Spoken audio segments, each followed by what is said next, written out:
This I know is true.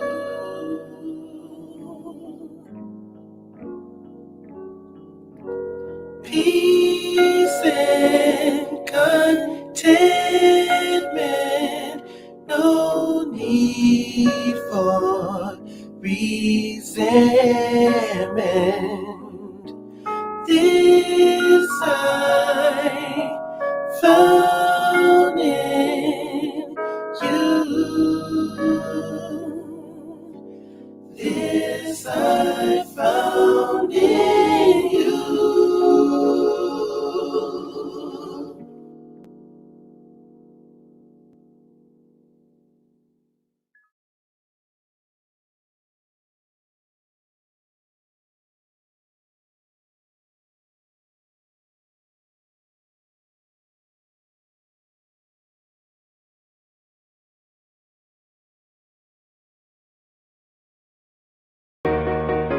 Yo, what's happening? Jeez, y'all. It's your boy Papa Dog. Don't be mad at me. Yo, tried to tell him. Yo, goddamn. My lady pregnant again, but this time she pregnant with twins. Another collection plate. Come on, preacher, that's kinda strange. I'm sorry, God, I need that little change. I gotta do a couple things. Cause that stimulus, it ain't stimulate. Tax time, the mama got pissed and won't let them claim the baby. They shooting again. These just crazy, they need some help. Man, they shot him in the hip. He fell out and shitted on himself. My cousin Saul called Fed time up the road, did a whole dime. He used to call home. I heard niggas crying in the background. Saying to myself, this ain't how we supposed to live. Turn on Facebook, man, another bitch that got killed. For the love that my dog losing weight out here smoking cocaine cigarettes. 8 years old, shot in the head, had nothing to do with that. That baby innocent. Go get George Zimmerman if y'all just wanna kill a bitch. That's why I'm asking Jesus, please tell me why you leave us. Tell me why you leave. These people want us dead. On the internet capping, that shit is fake, bro. In the mirror showing your ass, putting on makeup. Man, y'all better wake up. Wake up, wake up. Man, y'all better wake up. Wake up, wake up. Man, y'all better wake up. I've been telling y'all better wake up. You can't nail bitch, say Papa Duck ain't say nothing. I told y'all everything. I told you our life, the government stole it. I told y'all about COVID, the CIA and the cloning. MK Ultra, the whole world's under hypnosis. They turn the TV off, that's how Hollywood control us. And ain't no cure for cancer, you're right, that's some bullshit. If they can lead us and go to the moon, they'd have been done did it. And if you took the shot, I pray for you. Lord, no, don't want black folk to grow, so they put us on birth control. And just cause you go to church every Sunday don't make you saved. 12 years of school's how you turn niggas to slaves. On our minds, they put shackles, they lie, trickers and trappers. They use the influence of athlete, actors, and rappers. For real, that's fucked up, they did to Emmett Till. And all the pain his mom and family had to feel. That's why I'm asking Jesus, please tell me why you leave us. Tell me why you leave. These people want us dead. On the internet capping, that shit is fake, bro. In the mirror showing your ass, putting on makeup. Man, y'all better wake up. Wake up, wake up, wake up, wake up, wake up. Man, y'all better wake up. Wake up, wake up, wake up, wake up, wake up. Man, y'all better wake up. What's happening? It's your boy Papa Dog. I've been telling y'all about this shit for a long time, bro. I get on YouTube every day, drop videos on nothing but that sauce, and I'm telling y'all what time it is, and I'm telling y'all these people want us dead, bro. We living like it called to do this, and bro, I done been wide open just to hate and hurt and kill each other every day. You feel me? You feel me? Man, one time for all the folks that's already woke, the ones that ain't, need to wake up. Need to wake up. Yo, can I with you? What? ACT, did you see this? Look, if it ain't official Dana J, Levi for Kelly, or Prima Donna News, I don't even want to see it. Just take it off. Look, you got some weed? I gotta get some. All right, hurry up. These and them here, everybody here, we waiting on you. All right. Unknown number just text me, said they gon' kill me. Then why they just play with her? They know that 40 and stay with her. I'm smoking on that, don't play with her. If you ball a bitch, I fuck around and break the run. I should get trapped of the year, I be trapped. Put a pound on your head, little nigga. She think I'm a little nigga, what she thought I'm catching. I'm breaking her back, it's messed up her ass for her head, yeah. Rocky got me turned up under, yeah. Now I got this bitch legs in the air. Got a fetish for getting this bread. Run it up, drop my nuts like a lead, babe. Trap of the couple chasing it. When you shining, you can't rush the process, man. I swear to God, it comes mess up her ass for her head, yeah. Rocky got me turned up under, yeah. Now I got this bitch legs in the air. Got a fetish for getting this bread. Run it up, drop my nuts like a lead, baby. But I got this shit out the mud, bitch. That money feel good when it couple chasing it. When you shining, you can't rush the process, man. I swear to God, a couple perfect timing. In the project, 50 can jewelry, yeah, I'm switching up the climb. Sleep on the couch, now I'm so conscious. If I got blow me a nigga, I know they gon' try make me look like a monster. I'm from Baltimore, better keep your stick when I'm ride with no armor. I lost noodles and nuggets, some niggas.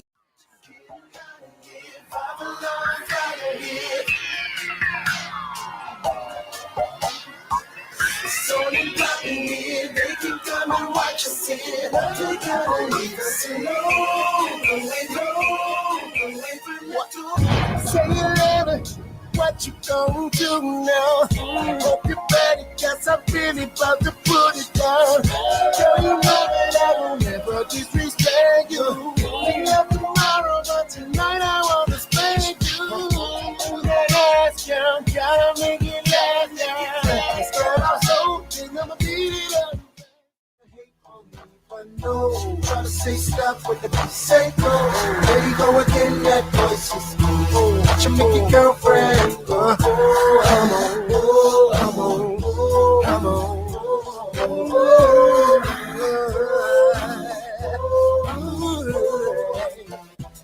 You've been waiting patiently, wondering when and where I be. After causing ruckus in the industry, making this so she can't.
What's going on? What's going on? What's going on? What's going on? What's going on? What's going on? How y'all feeling today?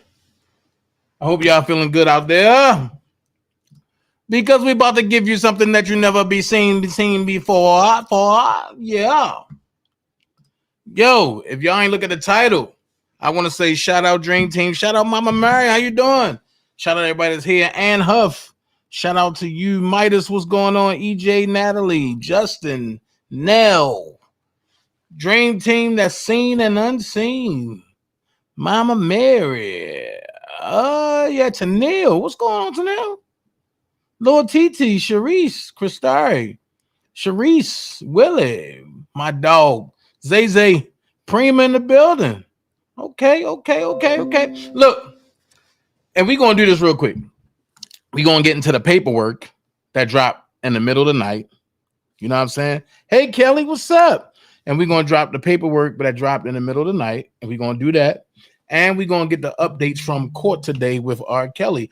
Also, before I leave, so you might want to watch this all the way through, I'm going to drop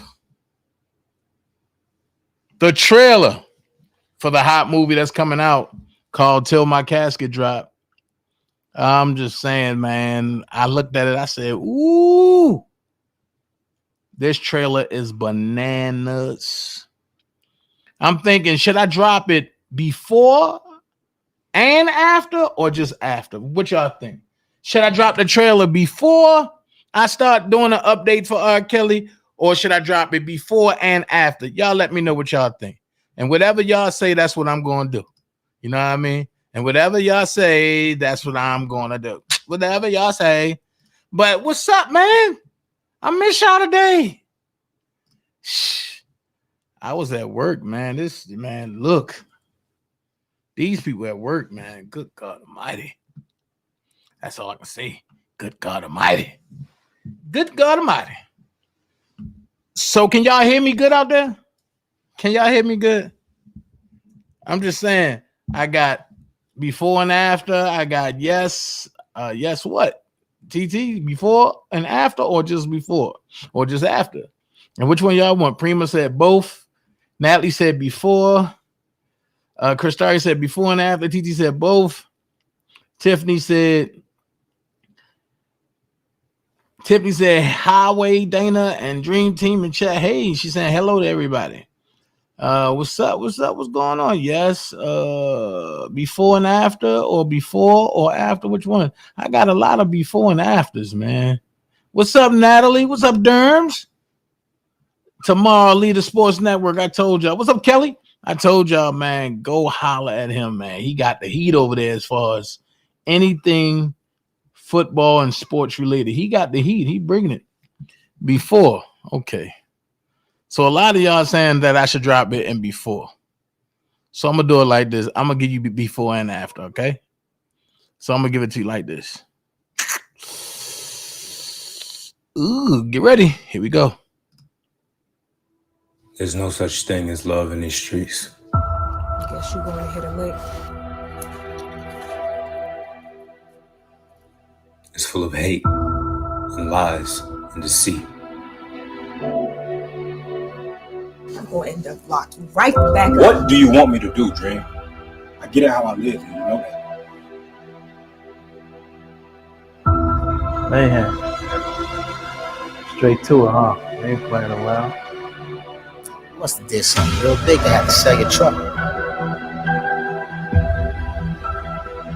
I just lost 70 bands. All got robbed. Being loyal is the name of the game. I talked to Knight. He said he was with you the night he got killed. It sounds like you're accusing me of killing my partner. And it's funny how everyone thinks they are till they get smacked in the face by it. Let's see what the streets talking about first. Then you have to figure out who loyalty is loyal to. You checking for my bitch?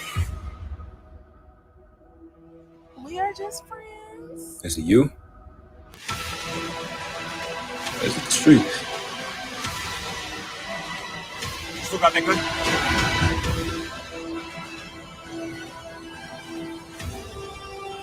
Love and loyalty is a myth.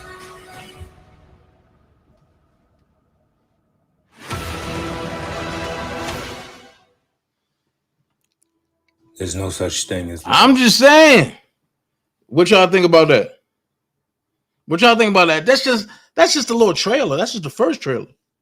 So what y'all think about that? Nigga done snatched the little chick off my lap, then put me at gunpoint. Like, how you gonna steal? How you gonna rob me after you take the chick off my lap? Man, these young boys, they crazy.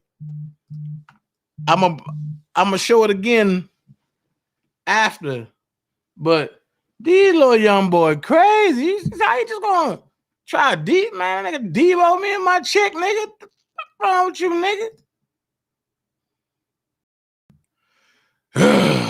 Boy, these young boys need to be taught a lesson. Taught a lesson. I'm sitting there, I mean, I'm doing what I do. They came in there like this. I'm like, oh, wait. And if you see, I slimmed down a lot. A lot of people thought I was fat. Then they had to join my head like, pow. That's happy. See, I ain't gonna tell you about the movie. Look, if you in Atlanta, we had 50 seats left. We sold out a $700 arena or $700 movie theater or 700 seat. I'm sorry. We had 50 seats left. If you're interested, if you're in Atlanta, October the 10th, if you want to come to the red carpet meet and greet, say, yo, I want to be there. And I'll make sure you got a seat. I'm just saying. I can't tell you the movie, man. I can't tell you the movie. But all them niggas over there mad as hell. Like, what's going on? I'm trying to tell y'all what it is. It's a new movement. And there's so much going on, man. If I begin to tell y'all like everything that's going on, y'all gonna be like, wow, Lee. Hold on.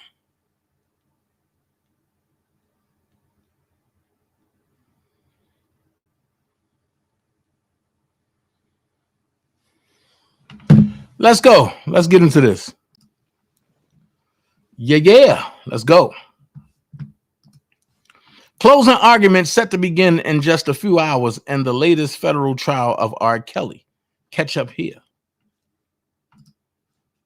The judge has taken the bench and the trial of R. Kelly. Closing argument should begin shortly.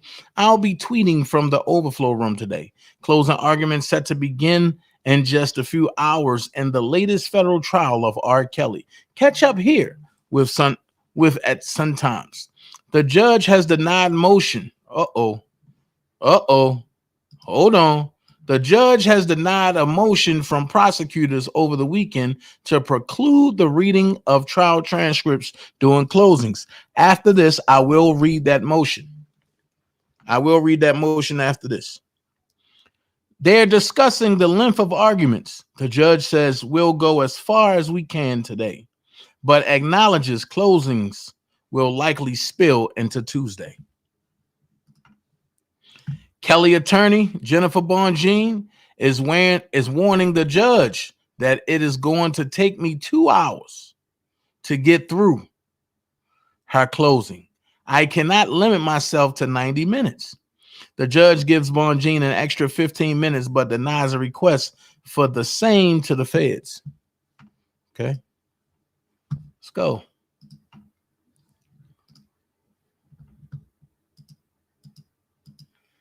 And denying the extra 15 minutes to the feds, the judge noted that they already have 3 hours to work with. Plus, they get the last word. Jurors are in the courtroom and closings are about to begin, starting with prosecutors. AUSA Elizabeth Pozzolo, Jane, a 14-year-old child abused by Robert Kelly, who recorded the abuse, who covers it up. These three men, Robert Kelly, the man who used his position as Jane's godfather to molest her. Pozzolo, he took advantage of Jane's youth. He repeatedly abused her. He performed degrading acts upon her for his own sick pleasures. Pozzolo, you heard from other women that Robert Kelly abused them when they were minors, and you heard about the cover-up. Pozzolo, you heard from other women that Robert Kelly abused when they were minors, and you heard about the cover-up. Okay, why you keep writing it, John?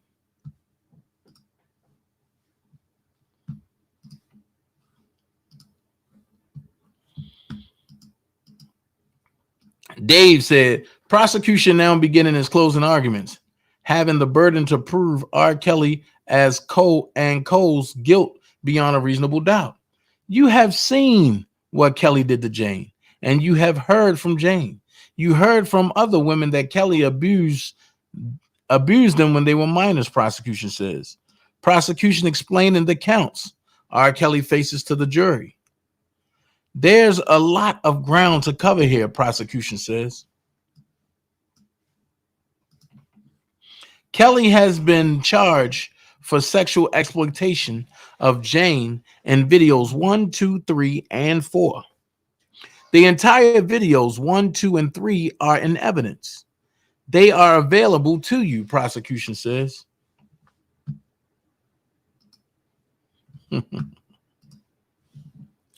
Prosecution discussing R. Kelly allegedly urinating on Jane in one of the sex scenes. That child, who had no prior sexual experience in her life, was forced to lay there while that man sitting right there urinated on her, prosecution says. Wow.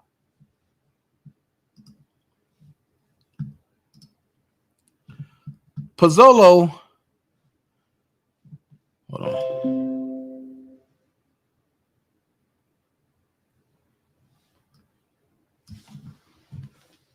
Hold on.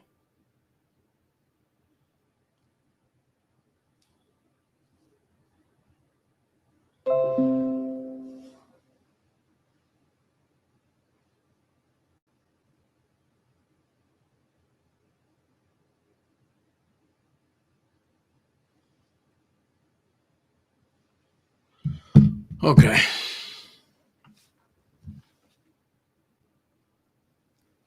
Pozzolo has been discussing the Oak Park Hotel meeting with Jane and her parents. Jane's mother, Susan, testified that Kelly, business manager Daryl McDavid, was present.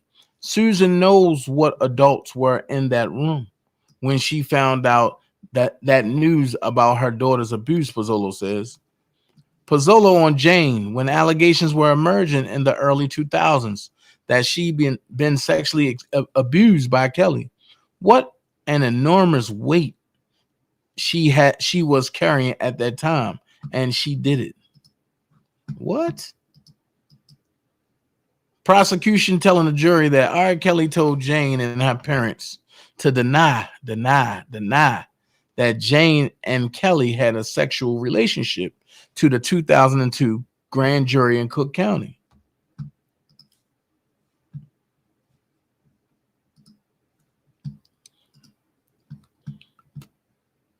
Prosecution says Chuck Freeman's mid-2002 lawsuit against R. Kelly was settled so that Freeman wouldn't go public with his knowledge of Kelly's alleged sex tapes. They needed Freeman to stay quiet, so they paid him $100,000 to settle it. That's a lie. Prosecution working to establish, they ain't need him to stay quiet. See how they lie? Prosecution working to establish that Daryl McDavid and Milton Brown are complicit in R. Kelly's alleged cover-up of his sexual abuse of an underage Jane. Is Kelly the only one that's going to deal with this? Absolutely not. He's going to rely on his team. After word got out about the video allegedly depicting a threesome between Kelly, Lisa Van Allen, and Jane, Pozzolo said it made sense for Kelly and company to turn to Freeman. So long as Freeman is getting paid, he's at the disposal of Kelly and his team. Pozzolo said Charles Freeman is disgraceful. You don't have to like him, but she tells the jurors they have to view his testimony in light of all of the other evidence in this case.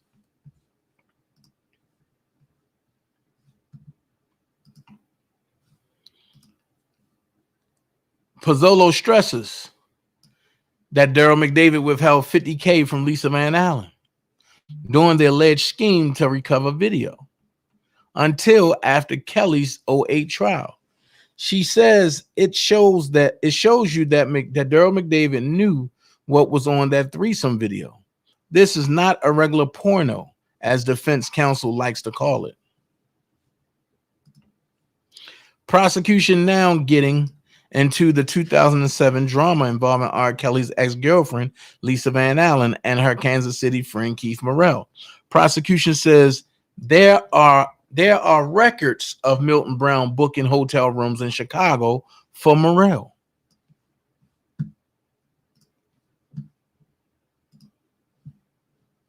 Prosecution says the video in Morrell's possession, allegedly taken by Lisa Van Allen from R. Kelly's duffel bag in 2002, depicted Van Allen, Kelly, and an underage Jane engaged in a threesome.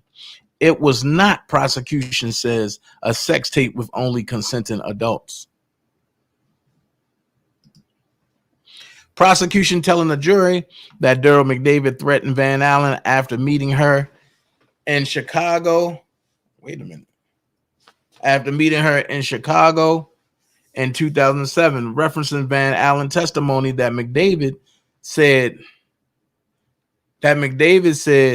he and R. Kelly should have murked her, i.e. killed her, for causing Kelly so much trouble. Prosecution telling the jury that Daryl McDavid threatened Van Allen after meeting her. Okay, we read that. Prosecution says Lisa Van Allen's demeanor on the stand is evidence of her truthfulness. Van Allen cried at several points while giving testimony earlier in the trial, which prosecution says shows she is still haunted from having a threesome with a minor. R. Kelly's federal trial in Chicago now taking a 15-minute break at the prosecution's urging, so as not to overwhelm the jury. Prosecution's closing arguments to continue afterwards. Prosecution closing statements resuming in the R. Kelly federal trial in Chicago. Briefly mentions a $30,000 payment made to Brandon, Jane's father, in 2008, following Kelly's acquittal in Cook County. Then addresses Daryl McDavid's testimony last week. Prosecution says much of McDavid's testimony about what other people told him about the alleged R. Kelly tapes, i.e. Jack Palladino or Kelly's now deceased attorney, Gary Margolis, is hearsay and can only be considered as to how it affected McDavid's state of mind. It makes no sense. Prosecution says that McDavid would be so eager to recover a sex tape featuring only legal adults on the eve of R. Kelly's 2008 state trial for child porn. Moving on to R. Kelly's conspiracy charge. Where is Jane from 2008 to 2019? Prosecution asks. She is still out there and she can come forward at any time to speak the truth. McDavid and Kelly knew their web of lies could unravel if Jane decided to come forward. Prosecution trying their hand, ain't they? The purpose of this conspiracy was to conceal the tapes of Jane, to keep the tapes of Jane from ever coming to light. Prosecution says she highlights a confidentiality agreement signed between McDavid and Kelly in 2014. Moving on to Milton Brown's, R. Kelly's former personal assistant, alleged involvement in the conspiracy to cover up evidence of Kelly's sex tapes and alleged sexual abuse of underage girls. Brown was right there for the conspiracy. Prosecution says acting as a chauffeur, as muscle, a fixer, etc. Brown was not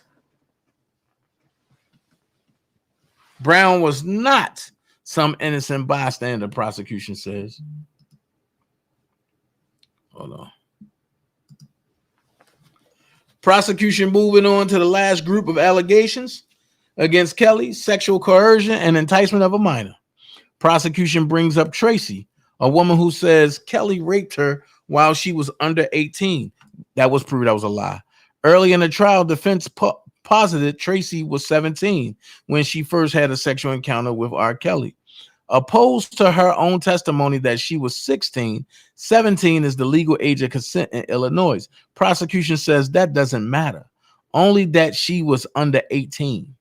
Defense, wait a minute, what? So now the prosecution trying to change the law? The federal law guideline is 17 in Chicago. Okay.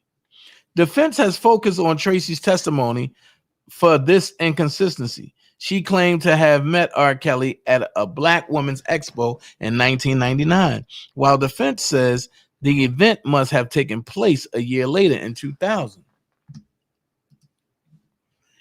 Even under that second scenario, Tracy was still 17 when R. Kelly, when R. Kelly videotaped her having sex. Prosecution says dismissing the 16, 17-year-old debate is immaterial to the sexual coercion enticement of a minor charge that Kelly faces. Pozzolo starts with count 11 involving Tracy. Tracy age when she met Kelly, whether she was 16 or 17, has been at issue.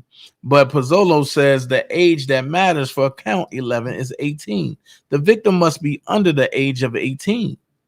There have been several discrepancies over whether Tracy was 16 or 17 when she met Kelly. But Pozzolo says this is a memory issue and not an issue that determines whether the defendant is guilty or not guilty of count 11. The other enticement counts involving Jane, Nia, Pauline, and Brittany require the victims to be at least 13, but under 17, Pozzolo explains. I'm still waiting on a 12-year-old and a 6-year-old and a 13-year-old. They are adult women now. They came here and told you about things that adult women do not want to talk about, let alone talk about in this public setting. They opened up old wounds to tell you about what happened to them and who did it to them. Pozzolo says Kelly knew Pauline as Jane's best friend from school, and she says the singer used an innocent kiss between Pauline and a boy to coerce her into sexual contact with him. Oh, I know y'all lying. Pozzolo says Pauline and Jane both testified that Kelly had sex with Brittany while Brittany was under 17. Brittany did not testify, but Pozzolo says her abuse was proven. Stop. How can a person abuse be proven if they didn't testify? What up, Brooke? What up, Brooke?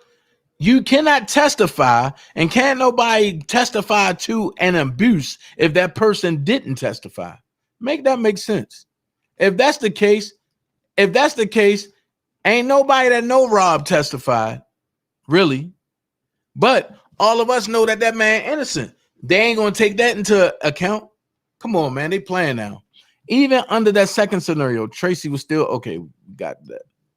Prosecution is moving on to the testimony provided by Nia, who said she had 2 sexual encounters with R. Kelly in 1996 while she was 15. Prosecution tells the jury Kelly's alleged actions with Nia constitute criminal sexual abuse. Prosecution now discussing R. Kelly's alleged sexual abuse of Pauline, who claimed to have had sex with Kelly multiple times, including threesomes with Jane. Prosecution claims Kelly groomed Pauline to keep her abuse a secret. I got one question. How come none of them got herpes?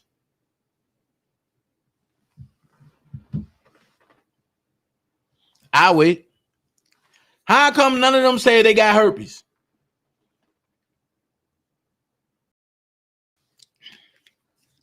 And mysteriously, Faith father laid hands on her, and her herpes disappeared. Man, she ain't never had herpes. Let's go there. I'm telling you, I'm circling the block with it. Circling back to Jane, whom prosecution says as a 14, 15, 16-year-old, didn't know how to say no to Jane. What? Circling back to Jane, whom prosecution says as a 14, 15, 16-year-old didn't know how to say no to Jane. So Jane didn't know how to say no to Jane? Prosecution now wrapping up his closing statements. Hashtag R. Kelly committed horrible crimes against children, and he didn't do it alone, prosecution says, but adds that now the truth has come out. Really? Presiding Judge Larry Lennonweber has called for lunch in R. Kelly's federal trial in Chicago, following prosecution closing statements. Pozzolo ending. The hidden side of R. Kelly has come to light. The truth has come out. Find the defendants guilty of all counts in the indictment. Earlier, Pozzolo said, Robert Kelly abused many girls over many years. He committed horrible crimes against children, and he didn't do it alone. So if R. Kelly abused many girls, all y'all only can bring out 5? Something ain't adding up. If he abused many girls over many years, and we all know that on the tape, it was no minors, then why y'all couldn't bring nobody else? I'm going to ask this question. Now that we're in closing arguments and nobody else can come in. Okay, if he done so much horrible stuff, right? Where's Precious Way? I talked to Precious. Precious said he ain't never do nothing wrong to her. So I took it back to New York. And Precious' exact words were, Cheryl Mack have a thing for Robert. And she trying to make sure he go to jail for the rest of his life because he fired her. Make that make sense? Where's the police report? Matter of fact, Nia. No, was it Nia or Pauline? One of them dingbats. How did you fly to Minnesota from Atlanta with just a code and nobody to ID you to sit on the plane at 15 years old? I'm still trying to figure this out. I'm still trying to figure this out.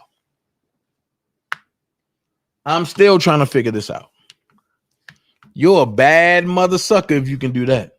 I'm still trying to figure this out. Can you help me with this? Because I can't figure it out.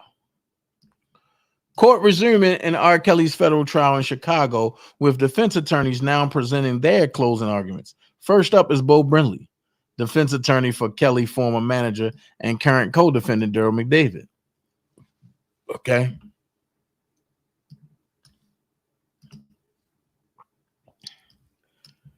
Brindley starts off his defense of McDavid by saying any alleged conspiracy to hide R. Kelly's sex tapes with children would necessarily involve deceased attorneys Jerry Margolis and Ed Jensen and deceased private investigator Jack Palladino.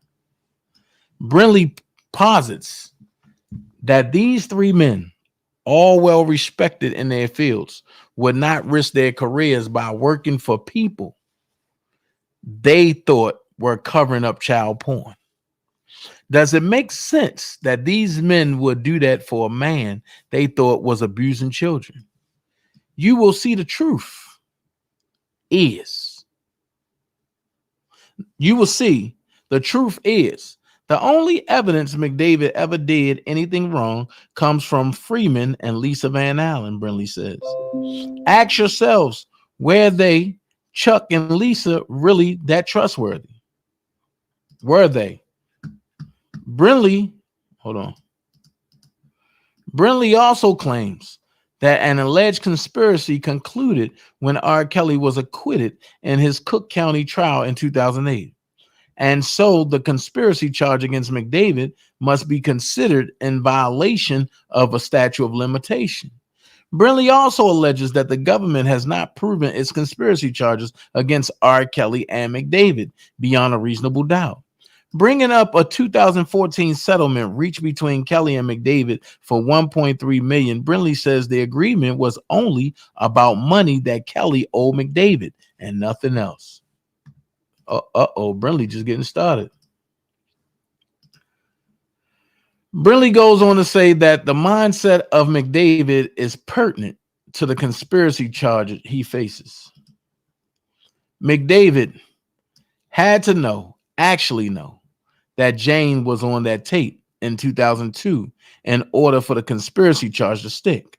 Brinley says he claims prosecution has not proven that McDavid knew any such thing at the time, 2 decades ago.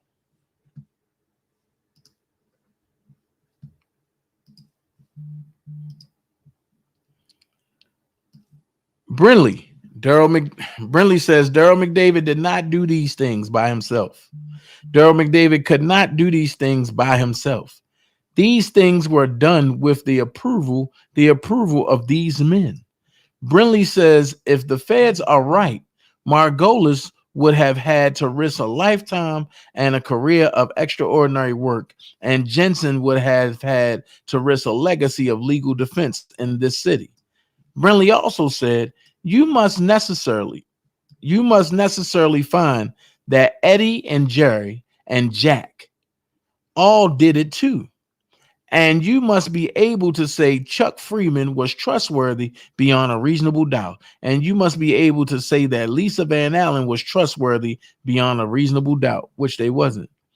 Brinley notes that Jane said she was told to keep her abuse by Kelly secret from the world over and over again. That's what she said she was doing. And there is no evidence of a McDavid exception, Brinley said. They want there to be one. Okay. Brinley moving on to the meeting Jane said she had with her parents and R. Kelly in 2001, in which she allegedly told her parents that she and Kelly had a sexual relationship. Brinley says prosecutors have not proven that McDavid was in the room.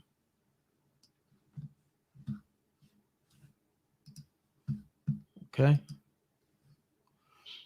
This meeting that prosecutors harp on, they jump up and down about. McDavid just wasn't there, Brinley says. Brinley also says there's not one bit of evidence that McDavid knew anything about Milton Brown allegedly accompanying Jane and her family on their trip to Mexico in 2001. Brinley rebutting the prosecution's assertion that Jane's family was paid off for their silence in R. Kelly's Cook County trial. The payments that Jane's family got, those payments don't have anything to do with the 2002 case, Brinley says. Brinley says Jack Palladino interviewed Jane in 2001, and that he reported then that Jane denied the allegations that she was in a sexual relationship with Kelly while she was 14. Jane denies it all. Her family denies it all, Brinley says. Brinley now addressing the 1996-97 paternity sexual abuse lawsuit brought against R. Kelly by Tiffany Hawkins. He says that Kelly's former attorney, Jerry Margolis, found that her story didn't hold up under investigation. Brinley also says the lawsuits from Hawkins and other women have suspicious links to R. Kelly's former manager, Barry Hankerson, and his former tour manager, Demetrius Smith. Smith allegedly introduced Hawkins to her attorney in the 1996 case, Susan Loggins. All of these denials by Jane and her family and the suspicious connections in the civil lawsuits, Brinley says, convinced McDavid that the 2002 Cook County indictment was bogus. Who could criticize him for thinking this was a fraud, Brinley says.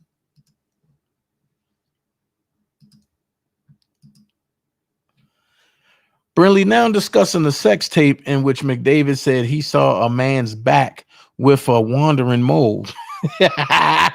Wandering means disappearing. Sometimes it go one place and it go another place. That's what wandering means. The wandering mole, McDavid testified earlier in the trial, convinced him the tape was fake. They thought they proved it was fake. It was a fake. And 12 good people agreed. What was McDavid supposed to think? Brinley asks, referring to R. Kelly's 2008 acquittal. Brinley repeats his claim that there is no evidence McDavid was aware of R. Kelly ever having sex with minors. Every piece of evidence builds one upon the next to the ultimate truth that the man didn't know, Brinley says. What evidence is left that McDavid did anything wrong? In the end, it's Chuck Freeman and Lisa Van Allen, Brinley says, further saying that neither individual is trustworthy. Brinley has previously posited that Chuck Freeman, Lisa Van Allen, and Keith Morrell conspired to extort R. Kelly. He says Freeman in particular is untrustworthy, calling him a talentless, tactless t-shirt man. Brinley says Freeman testimony that he recovered an R. Kelly sex tape from a house in Atlanta is garbage, particularly since he said he entered the house without conflict and found the tape right on top of the home's TV next to a Disney movie. Was Freeman busting in there like Shaft, Brinley says? Brinley making jokes. Brinley repeats that all of this saga with Freeman is disconnected from McDavid. He says Freeman was lying when he testified that McDavid met him in Kansas City with Palladino to recover the Atlanta tape. He lies to put Durrell where he wasn't. Brinley says, addressing Freeman's counsel press conference in 2008, Brinley says McDavid only paid Freeman to counsel the presser to prevent him from spreading more lies in the public. For Chuck Freeman to be telling the truth, Brinley says Jack Palladino, McDavid, and multiple other people involved in the case would all have to be lying. Freeman is a slimy, untrustworthy Kansas City street thug, Brinley adds. Brinley on Freeman, like him, if you want to, but you can't believe him because he didn't act like an honest person. Brinley is suggesting that Chuck Freeman actually pulled two of the key videos in this case off the internet when he learned he was being investigated for extortion. That's the rotten tomato in this barrel. Whoa.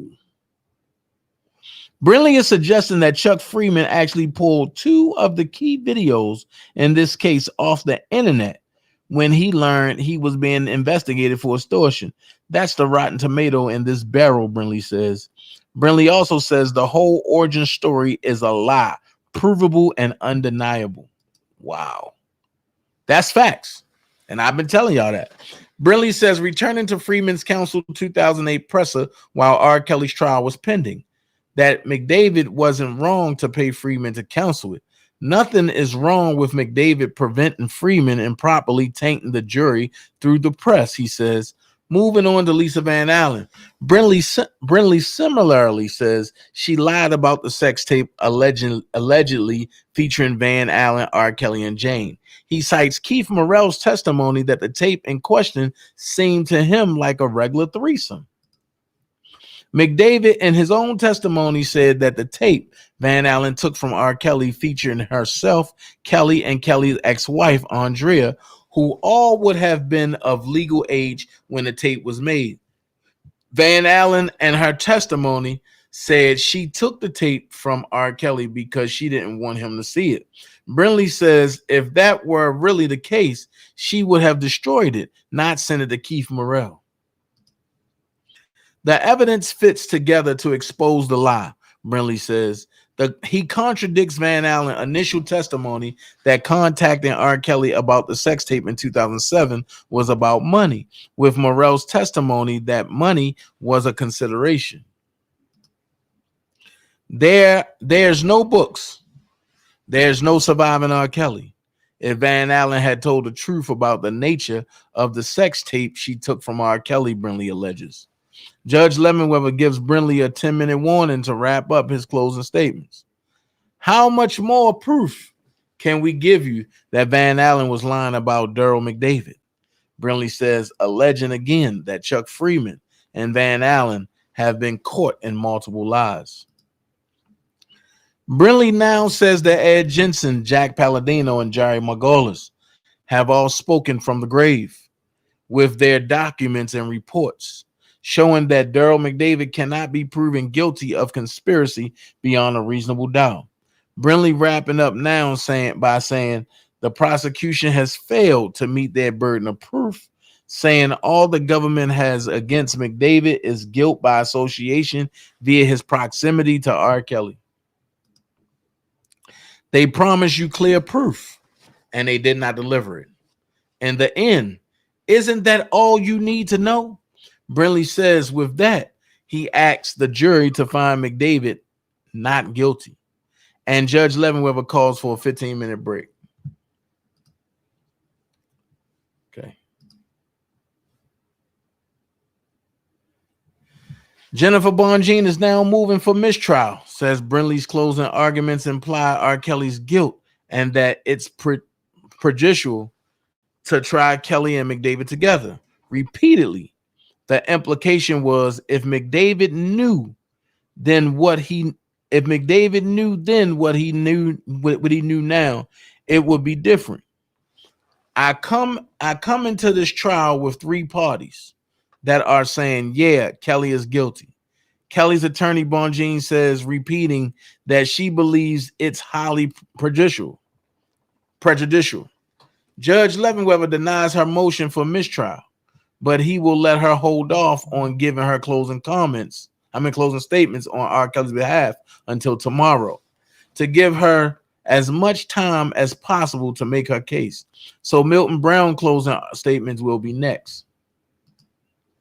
I told you, as Brown only faces one charge and the day will likely end after his attorney presenting his closing arguments, I'm going to end my live tweeting for the day to work on my full story. Court will start an hour early tomorrow, 9 a.m. for Kelly's closing statements. One last thing. One seated juror has reportedly had a panic attack and informed the court that she cannot continue to serve on the jury. Uh-oh.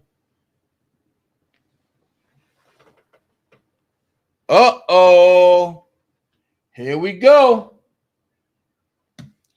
One last thing. One seated juror has reportedly had a panic attack and informed the court that she cannot continue to serve on the jury. Lemonweather says his inclination is to excuse her. Here we go.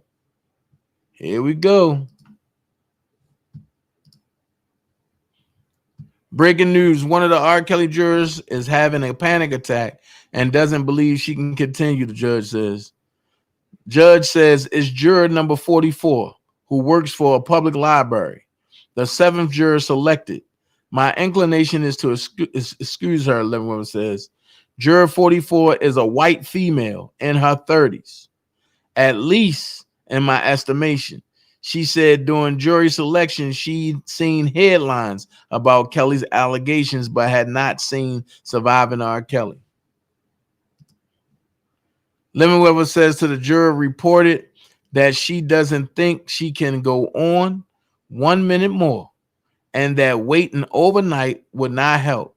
She'd be replaced by an alternate, juror number 83, a white male, 60-ish.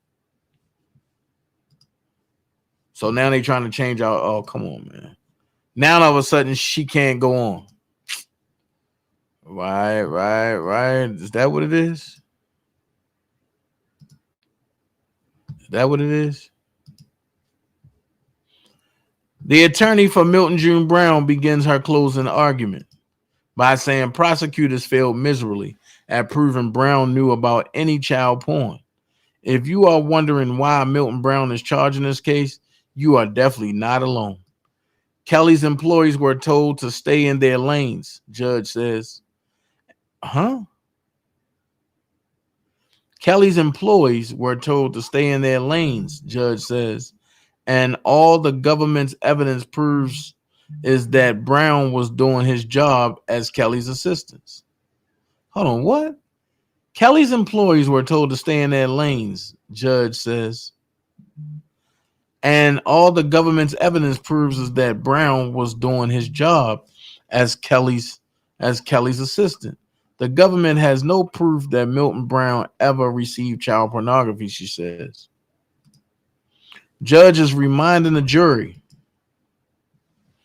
about prosecutor's opening statement that Brown helped Kelly hide his dark side, saying it's preposterous and there was no such evidence. The government presents a good story, but it is not true. Okay.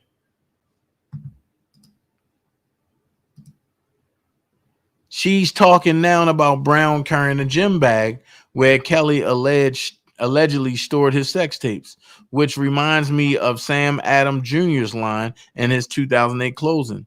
We're supposed to believe Kelly goes around with a bag of porn tapes everywhere he goes, like some porno Santa Claus.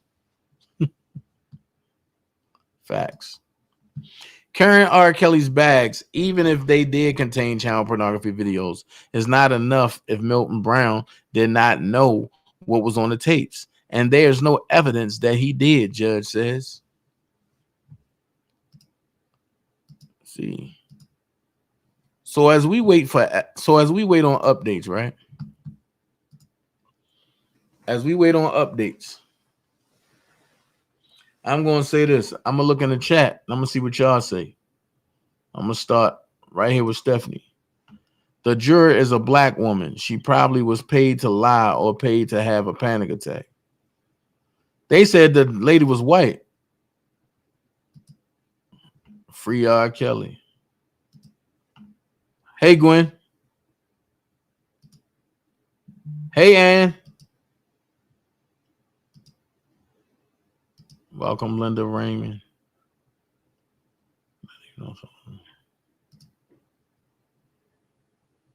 T. Glenn, what's up? Who gonna try to recover a video that he already going through trial for? Wouldn't you think they already had the evidence? Facts. Something don't sound right with that. Prima donna eloquent, okay. So now she had a panic attack and said she can't go on.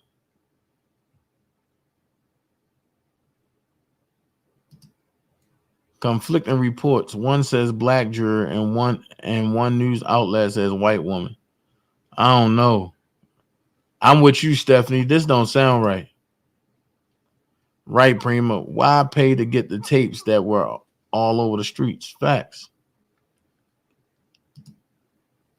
They're replacing the juror with a white male. Yep. Exactly what I said. The fuck? Who walks around with pornos? Right. Hey, Gwen. Everyone continue to pray for the Lord's will to be done.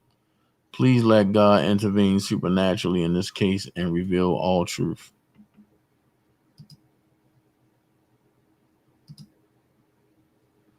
Set up. Chilling in. Yep. Fishy.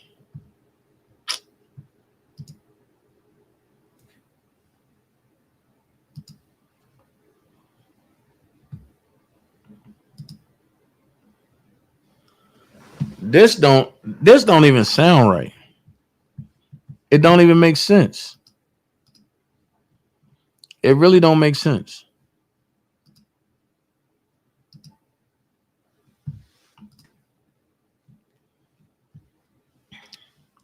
So while we waiting on this R. Kelly joint, right? This is what we gonna do. Oh shoot. While we waiting on that, this is what we're gonna do.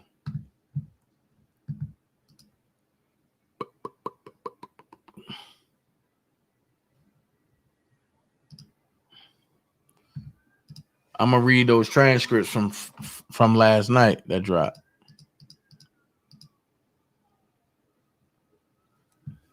Hold on, because I need to figure something out. Something don't sound right.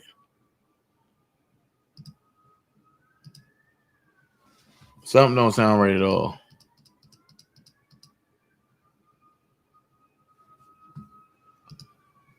First things first.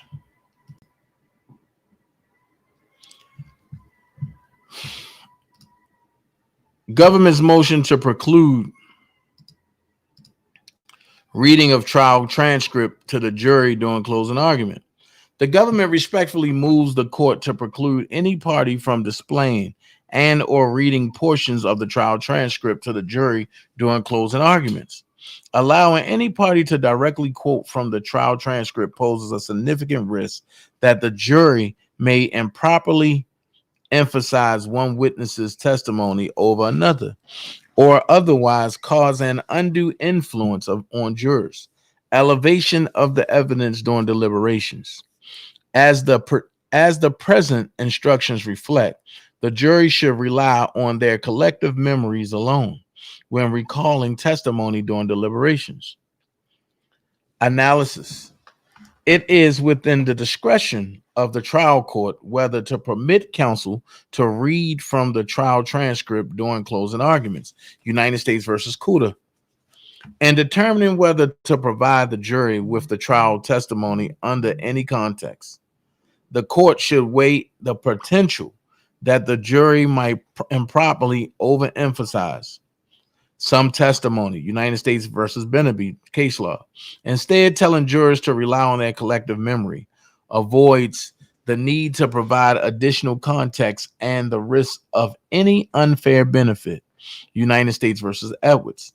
And refusing the provision of trial testimony to the jury is particularly sound when the jurors were able to take notes during the course of the trial, United States versus Davis case law.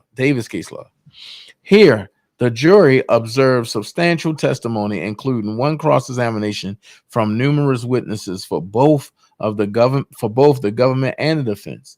Many of these witnesses no doubt left lasting impressions on the jury, not only with regard to the content of the testimony, but also in terms of their credibility. Moreover, jurors were allowed to and did take notes at trial, and will be instructed that you should use your notes only as aids to your memory. Jury instruction 14. Jurors will likewise be instructed that all of you should rely on your independent recollection of the evidence. In light of this, allowing the display and or reading of trial testimony during closing arguments bears significant risk of distorting jurors. Proper evaluation of the evidence. Use of transcripts during closing is likely to screw or displace the jurors. Independent recollections of testimony and other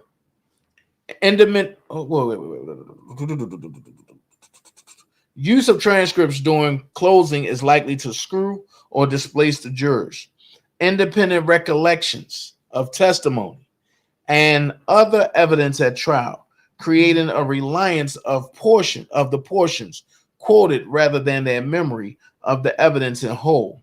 Such a focus on some testimony over others during closing arguments may serve to undermine the relative weight and credibility of testimonial and other evidence as it occurred to each juror during the trial.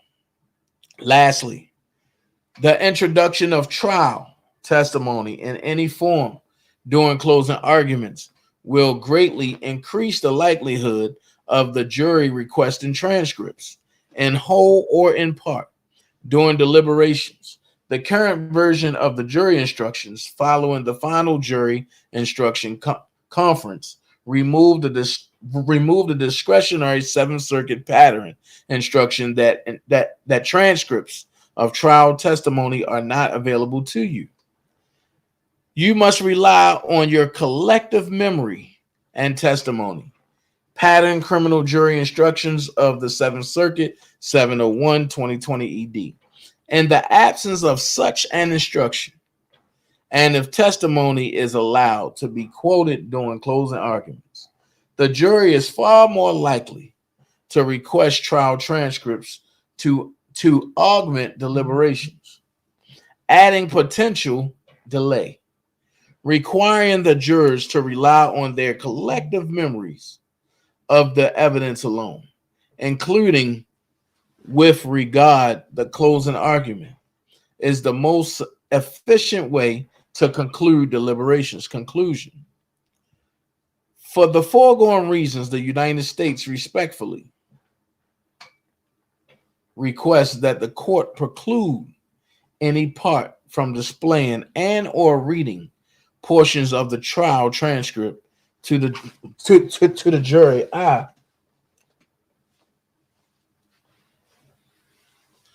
To the jury during closing arguments. Respectfully submitted, John R. Losh. Okay.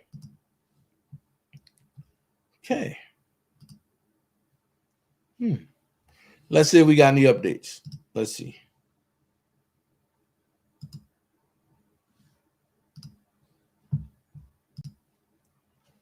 Married judge says there's no explanation why Milton Brown will commit a crime, a reprehensible crime for R. Kelly. They are trying to create a fictional bond that did not exist. Married judge said carrying R. Kelly's bags, even if they did contain child pornography videos, is not enough if Milton Brown had no knowledge of what was on the tapes. That's true. That's so factual. All right. Well, let's get into the other one. Let's see.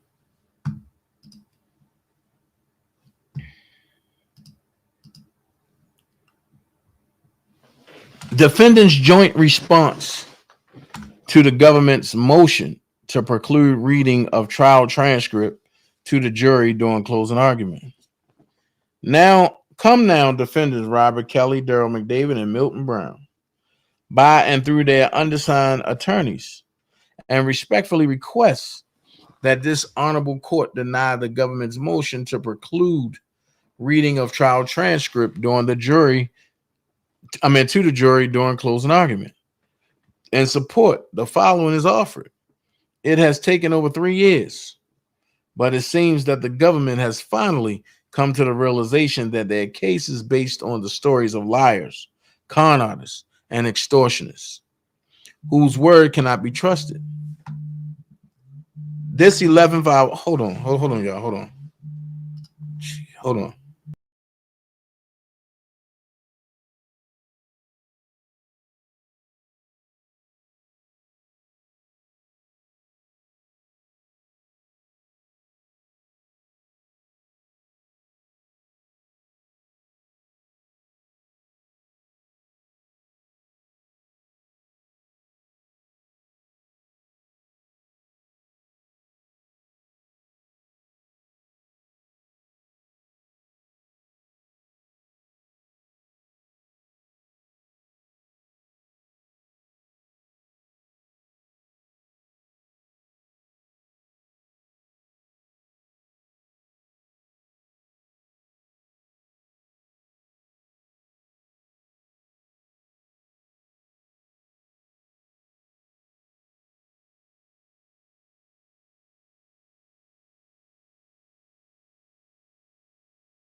Hold on, y'all. Give me a minute. Let me take this call. Hold on.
All right, I'm back, y'all.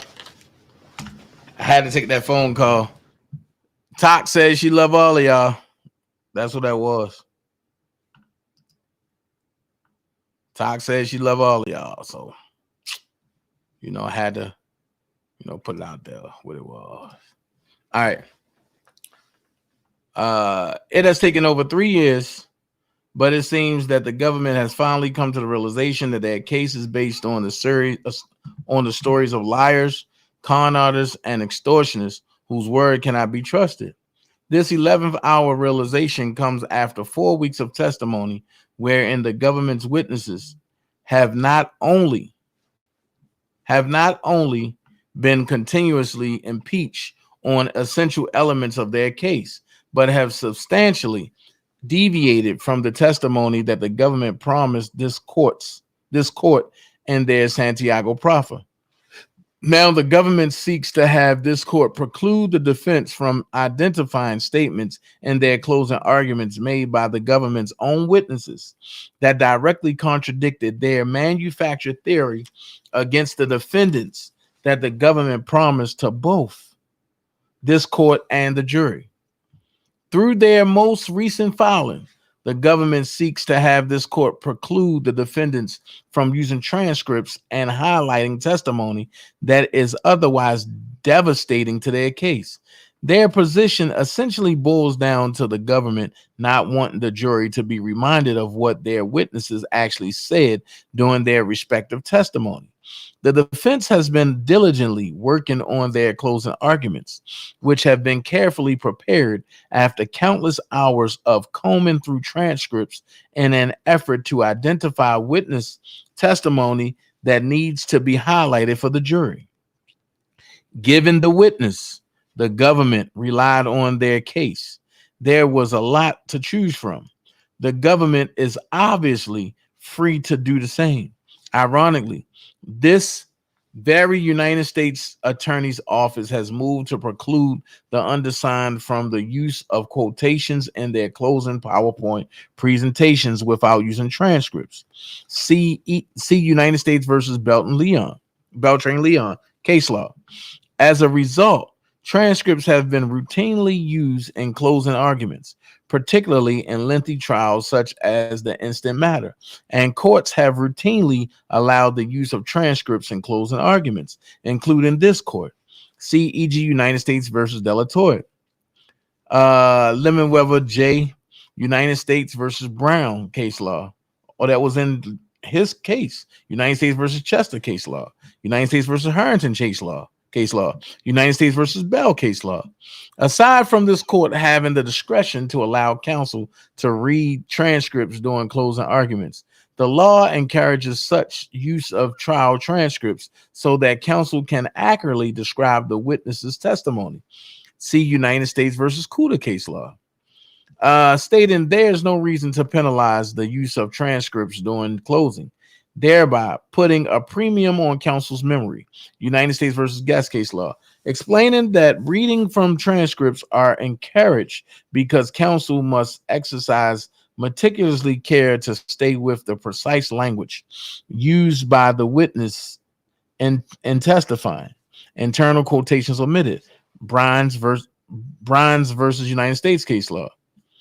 A reading of the reporter's transcript of the precise language used by the witness is the only safe way to be accurate. There is no legitimate reason for basis for preventing the jury from hearing what was actually said by the witness. To the contrary, the law recognizes there is no less concern of undue emphasis when transcripts are read during closing arguments as opposed to other points in the trial, because in the context of closing arguments, the counsels review the entire evidence for the jury. Kuda case law. Even the cases cited by the government support the clearly established proposition that trial transcripts are properly allowed to be read to the jury during closing arguments. For example, in Kuda, the Seventh Circuit found no error allowing counsel to read from the trial transcript during closing arguments. as there was no danger of unfair emphasis during closing arguments. ID in United States versus Beneby. There was no error in providing selected portions of trial transcripts to the jury during their deliberations. Even during deliberations, it was an unlikely possibility that the jury might overemphasize some testimony. ID emphasis added.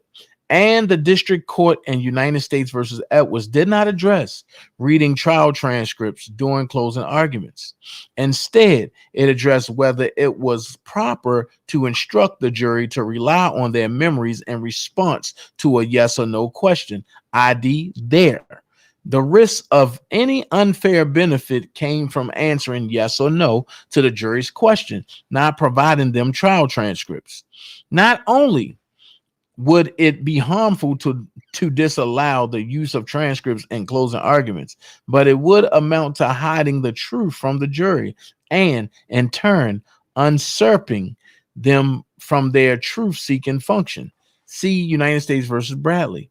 Finding no evidence of discretion when counsel was permitted to read from the trial transcript during closing. United States versus Boyer. 931 F2D case law. Finding no abuse in permitting counsel to play a recording during closing. The jury heard the evidence through the case and will be instructed as to what the law is by this court.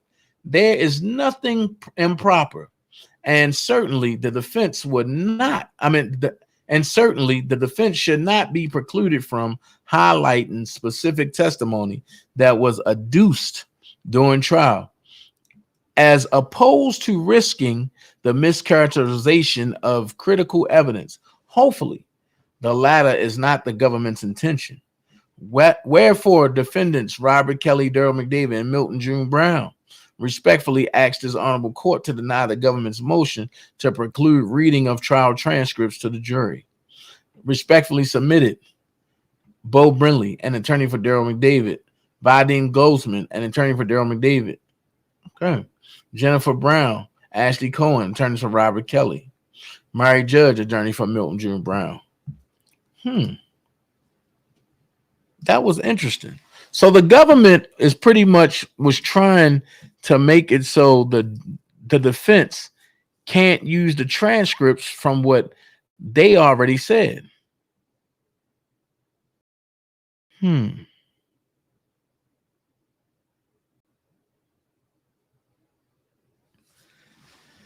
This is weird. However, Jennifer Bonjean calls for another mistrial, arguing that the presumption of innocence has been abolished for R. Kelly through today's closing arguments. The judge denies the motion. Before he leaves, the judge says Bonjean has 105 minutes for her argument tomorrow. Then prosecutors have another 57 minutes. What?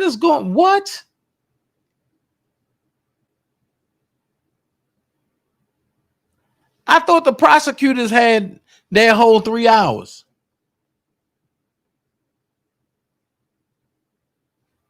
Oh boy. Here come the craziness.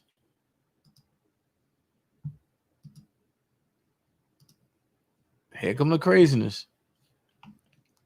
I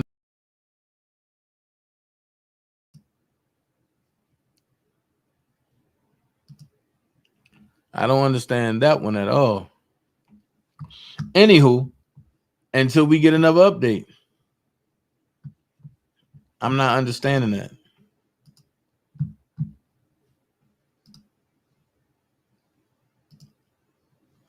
Anywho, I'm going to say this, and I'm going to leave it here. I've watched over the weekend how people are talking. I watch how people who shouldn't have a voice is speaking out.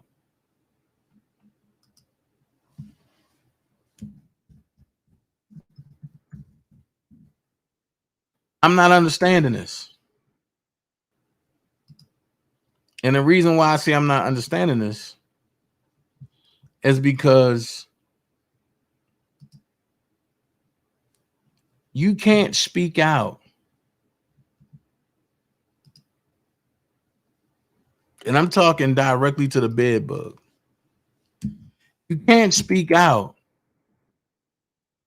about anything else until you speak out about the allegations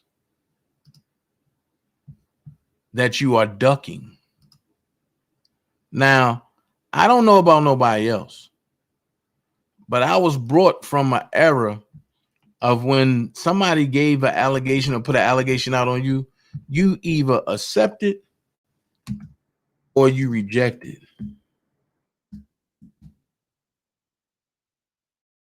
And I'm lost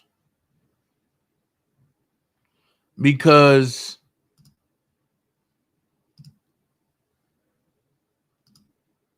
you going hard for other things, but you ain't going hard for the real thing. You jumped in everybody else's business, and I put it out there once before. He's doing it because he wants this to go silent. Nah, there's no going silent on this. There's no going silent on this. And what kills me is how people will sit back and give him a pass. Nah, there's no giving no pass. You did what you did. Now you got to face the music. What, none of us there? So what I find funny is that he thought it was a game and he sent people over there to his daughter page until she told them, don't play with me. You can't tell me about him. And I find it funny that he go live from his Kevin Terrell page and he jump up there, oh, Hollywood's a man and this and this, and I'm not taking up for Hollywood, but I'm calling a spade, man. I'm putting that shit on a motherfucking head, man. Was she a man when you was on Denise's floor beating your meat in the dark, laying on a bathroom floor? You know what I mean? Don't try to use jokes that came off of my back to try to make yourself cool. Me and Hollywood don't have no beef now. However, it's people like you that will make me go to where I'm about to go. So I just don't understand. Because he down with Sylvia and them, he get a pass. I'm just waiting on Shabazz to put that video together out there. Because at the end of the day, you was on Denise's floor whacking your meat to a voice that you never seen, of a person that you never seen, you only heard. And you was whacking it on a regular basis. So for her to be such a man,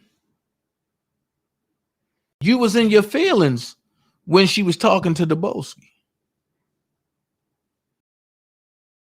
You tried to play it off, but it was written all over your face. You ain't have to say a word. It was there. Yeah.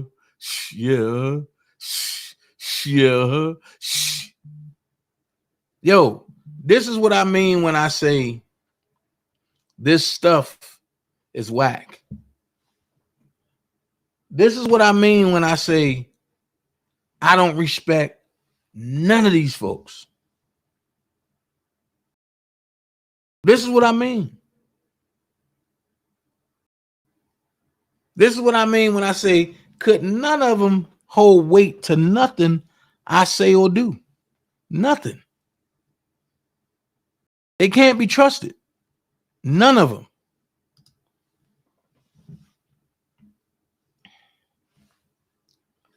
Let's hit that like button, y'all. Let's hit that like button. Because I'm about to show some stuff. I'm about to show some stuff.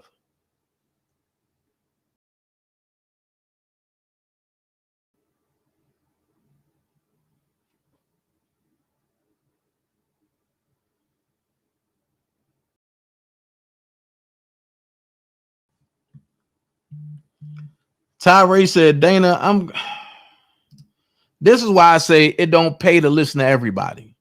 Tyree said, Dana, I'm confused. Last week, I believe you said R. Kelly was happy to get the tape back because it was with him, his wife, and Lisa Van Allen. Facts. This week, the prosecutor's calling Lisa Van Allen a minor. Listen to what you're saying, Tyree. Who's calling her a minor? Isn't it the people that's trying to prosecute R. Kelly? And you gotta listen, and you gotta look at what you're saying. He was happy to get the tapes back because he didn't want his wife business out there.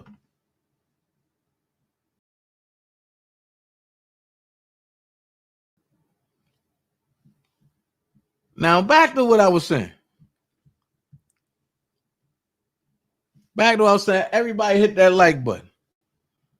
The bed bug has been out here causing havoc and terror in R. Kelly's name, and he only know Don Russell. That's his man. So when you see him come out talking about some, oh, Hollywood can't go back into the Fed building, how you know? You can't go back in there. I do know that. You can't go back there at all. But how you know she can't go in? Oh, because Sylvia told you that? Since when Sylvia mouth become a prayer basket? Since when Sylvia mouth and became the, I guess, the say all be all?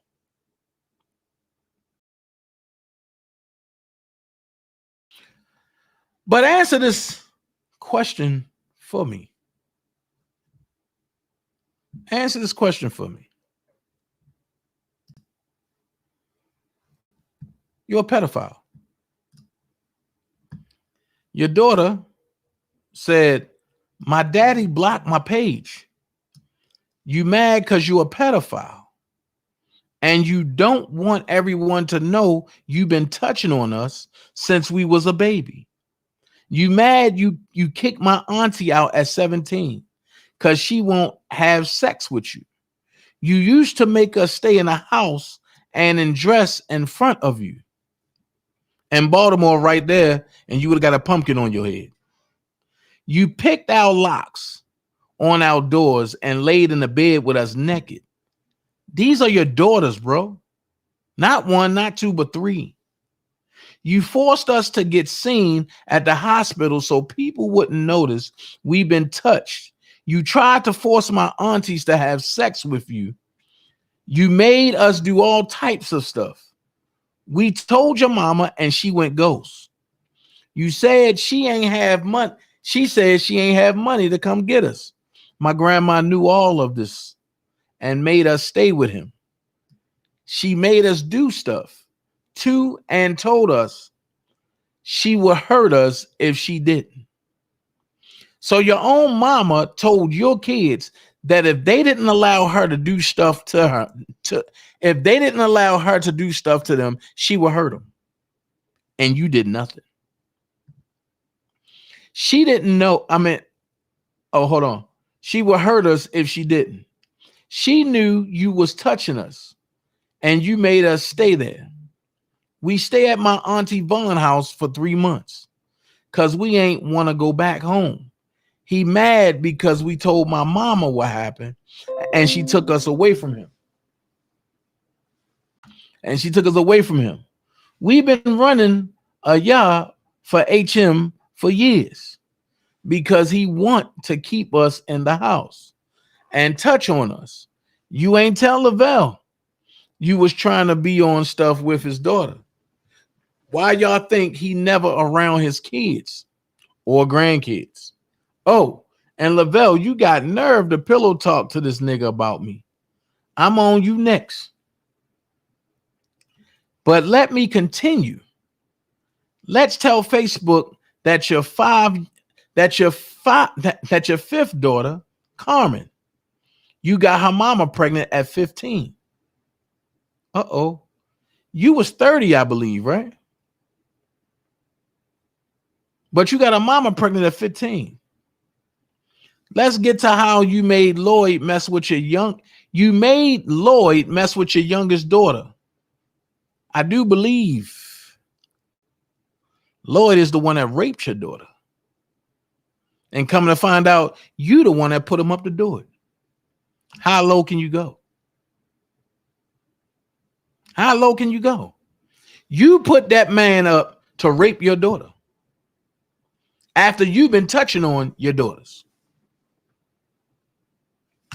Oh, it's going to get worse. Then she said, boy, don't play with me. You can die like your mama going to die when that cancer finish her. It's up. I'm back. Okay. So I said, maybe she's salty about something. Maybe she's salty about something. So I really don't know. Maybe she's salty. So with that being said, 1, 2, 3, 4. This pop up. This is the daughter that he had the pictures of, and this is daddy's girl right here. But listen to what daddy girl said. Don't nobody GAF, that mean give a about them whole A paragraphs my daddy typing. We spared him for years. This is a whole different daughter. Even tried to make some type of relationship with him after the weird narcissistic he do. Shorty 50 and live for this internet We don't give two FCKS, y'all know what that means, about you. You see posts and assume because you guilty. Everybody happy with their life except you. You done added everybody we know or around us in hopes they don't F with us. And it only show them how lame you is. I be sparing your Floyd Mayweather fat shoe wearing A out of love for you and not trying to disrespect you, because God tell you to honor both parents. But about my mama and siblings, I'll take it there. I've been moving with peace and grace, but today, got it. You a NGG, a nigga who talk about his own kids and baby mama for a living and post old A pictures with us. I knew you wasn't on when a nigga forced himself on me, took my innocence, and you had the addy, which is address, and did nothing. You can find everybody in Chicago except the nigga who FKD, which is screwed your daughter. Your best bet is find some safe to do. Because once we all start talking, your peoples will never look at you the same. Now, whoever can screenshot this, nigga had his own room and slept in the bed with my sisters and your drawers. Here we go again. This is the second one that said that. You a hoe. I said what you said, and it ain't coming down. Jesus Christ. So I'm sitting back. I said, well, it can't get no worse than that. Maybe they'll stop. Maybe they'll chill. Maybe it's some other stuff going on. But then this came out. This is a whole nother daughter. Like, okay, all these daughters coming out, something ain't right. This one said, my daddy been stalking us for years. He tried to talk to a lot of my friends when I was in high school. Oh my God, that's pedophile. The entire time my mother was gone and we was left with him, nobody helped us, maybe a few of my mom's friends and my auntie Vaughn. But nobody, when I say we experienced they most traumatic stuff, you couldn't even imagine or image. But anybody that know me, know I never showed that through my character. This man not only touched everybody in our family, but he beat and forced my mama to do stuff for years, while my grandma made us stay in the room, while she hold the door screaming for our mom, and she sat there and let my daddy sexually assault her. My grandma brought men to our house and let them try to touch us for money. When she watched us, she left us in a crib for 3 weeks because she got on a Greyhound to go to Mississippi to lay up with a nigga. She over here dropping tea on her own family saying, oh, their youngest child had a baby, and my sister trying to hide it from the world like they perfect, or how one of her sisters glorified one more than the other, and shit, treat her young daughter like sugar honey iced tea. Let's put it out there. How you went to your cousin Cad house and tried to touch on his kids as well. Should I go on? I'm sitting back like, wait a minute. This is too many times. This is too many times that somebody is saying this man is touching him, and it's not. And it's not strange people. These are his kids that's saying that he's been touching them. And now they coming out because they tired of holding it in. So my question is, are they wrong for not wanting to hold this stuff in? I don't think so.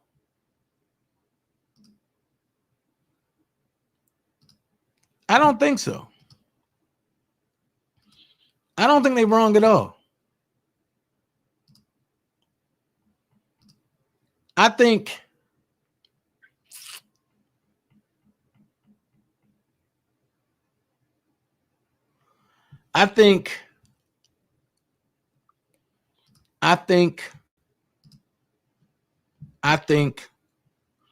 ultimately this predator needs to be put down. That's what I think. Because at the end of the day, it's too much.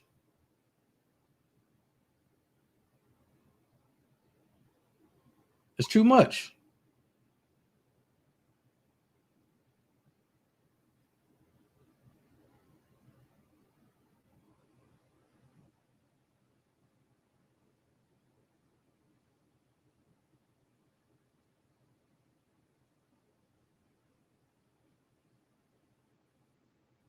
I just think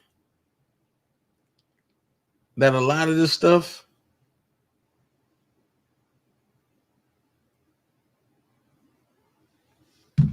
I just think, don't distract me.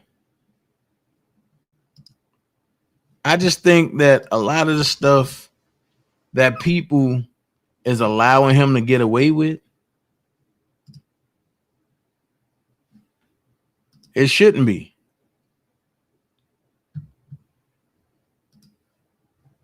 It shouldn't be.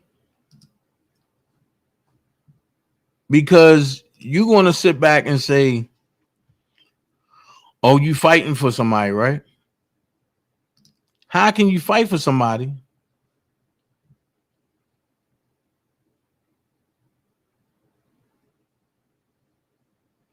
How can you fight for somebody that's going through the similar charges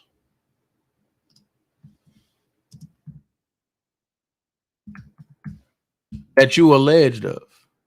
That's not making sense. That's not even looking good for Robert.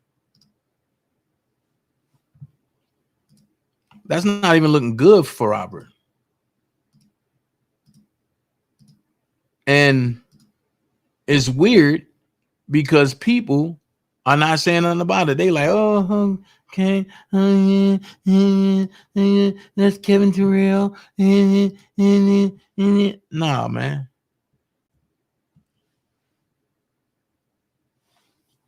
Nah, man.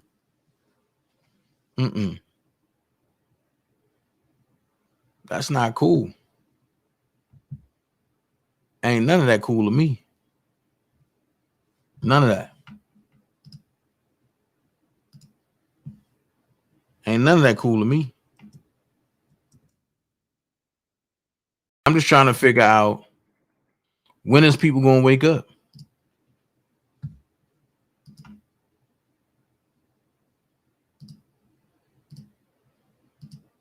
That's what I'm trying to figure out. When is people going to wake up?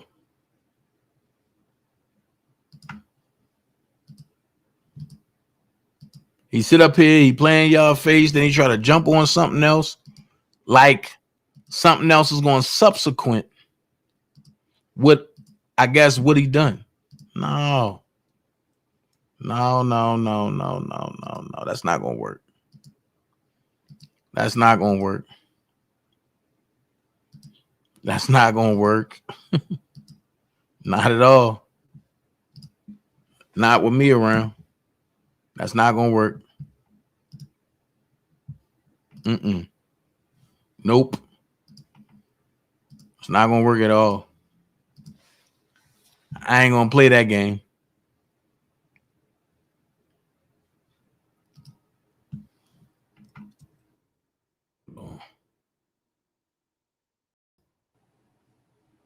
I ain't going to play that game. That game right there is off limits. And I think people with morals should counsel him. Go unsubscribe from that whole network. That's what I say. Go unsubscribe from that whole network. Sylvia, Spit and Fire, Kevin Terrell, all of them. Go unsubscribe. And the reason why is because you're being misled, you're being scammed, and it's all bullcrap.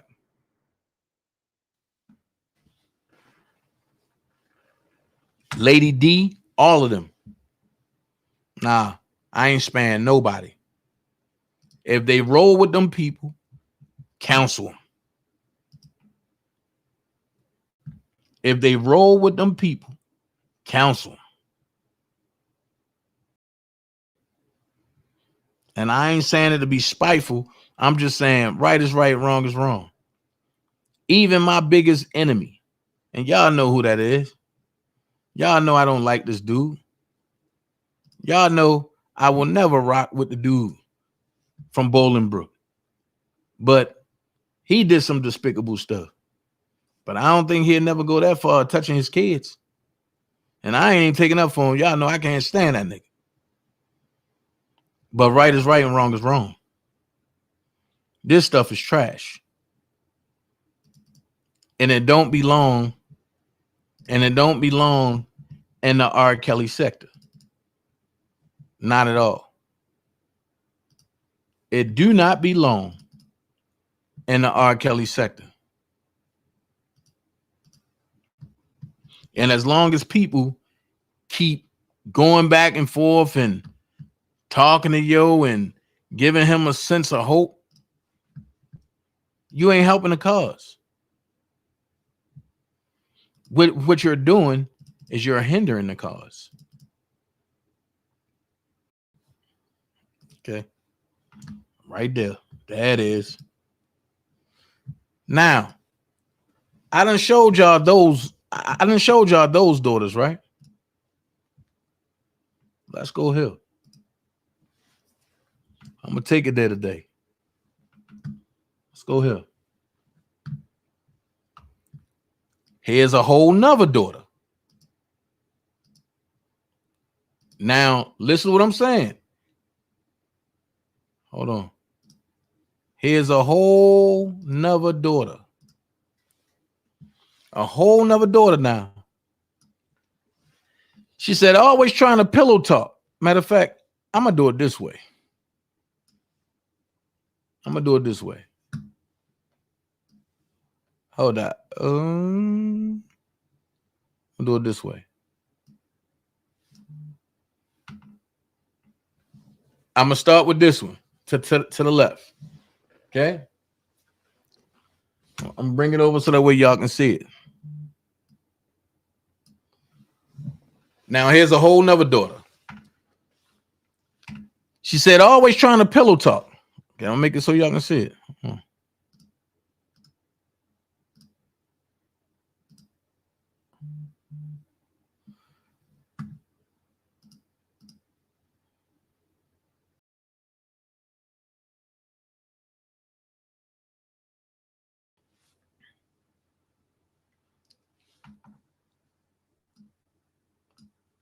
She said, always trying to pillow talk.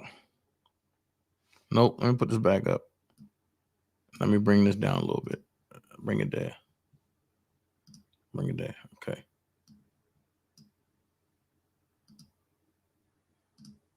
All right. Bring it there. She said, always trying to pillow talk about how I had a baby at 15. I got pregnant on your watch. Uh-oh. Let's talk about who introduced me to sexual feelings. Lord have mercy. I'm going to say it again for the people in the back that's slow. Always trying to pillow talk about how I had a baby at 15. I got pregnant on your watch. Let's talk about who introduced me to sexual feelings. Please don't forget my child well taken care of. And he's very much active in her life. Let's talk about how when my auntie shared a room with me and when she left, I had to sleep in the bathroom until the sun came up or my siblings woke up because you trying to get the bed with me, trying to silently ask me to come out. My mama a felon. I had a baby young, so effing what? I tried to give his ASS a chance, thinking he was good by asking him to DJ at my son's baby shower. Back on the same BS, I was driving to the DMV and you called being nosy and you sent me $200, B. You owe. Wait a minute. You owe her $200. So you sent her $200 and then try to make it seem like you just gave it to her. Boy, stop. You keep saying you gave me money like I asked. Fast forward. I was on a date night and simply called and asked if you had your save the date. You got mad because I said you wasn't walking me down the aisle. Texting me all this BS because you was mad. You was never, and look at the way she wrote never, all caps. That means she screamed that. You was never going to walk with me anyway. It was going to be my uncle, but he dead. So it was the next big person in my life, which is her brother. These my kids. We raised our siblings. And it continues over here. And it continues right here. These my kids. We raised our siblings. While you left us in the house the whole summer, while you spend link sending us candy, store food.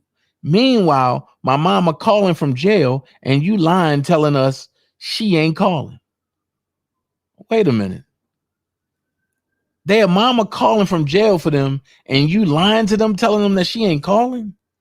What type of sick individual are you? Why you kept the phone in your room, G? Nobody cares. IDFWU. You know what that means? I don't with you. Stop capping like I FUCK with you. These people can see we don't talk to you. You'll try to threaten us, but can't slide to defend us. Yeah, I'm the first to have a baby. I'm the first that accomplished a lot of SHIT. Ain't nobody FUCKING with my success. On a bad day, the fuck? Leave me alone. Nobody cares about your last name. That'll be changed soon from my daughter. Jesus Christ. So that's 3 daughters that came out talking about you sexually abused them. Sexually abused them. Sexually abused them. Well, see, you can't play with people like me because I ain't the one to play with. I'm gonna ask you this question. The young lady on the left, Kevin, do she look familiar to you? What's up, cyberbullying? Wait a minute. What's up, Yvette? Dude, this young lady on the left look familiar to you? This is your youngest daughter named Carmen. Her mama was 15 years old and you was 30. This is one of your other daughters, the one that don't care about you. Take a good look, because I know you sitting back talking about that don't got nothing to do with it. So I'm gonna pause that right there. Just keep that in y'all mind, y'all. I'm gonna let y'all see something real quick. Let's go here. I'm gonna let y'all see something real quick. That's gonna mess you up. Watch this. When I told y'all that Kevin was part of Mute R. Kelly and all of that, and people was like, man, Dana, you capping. Okay. Well, here's what I'm gonna say.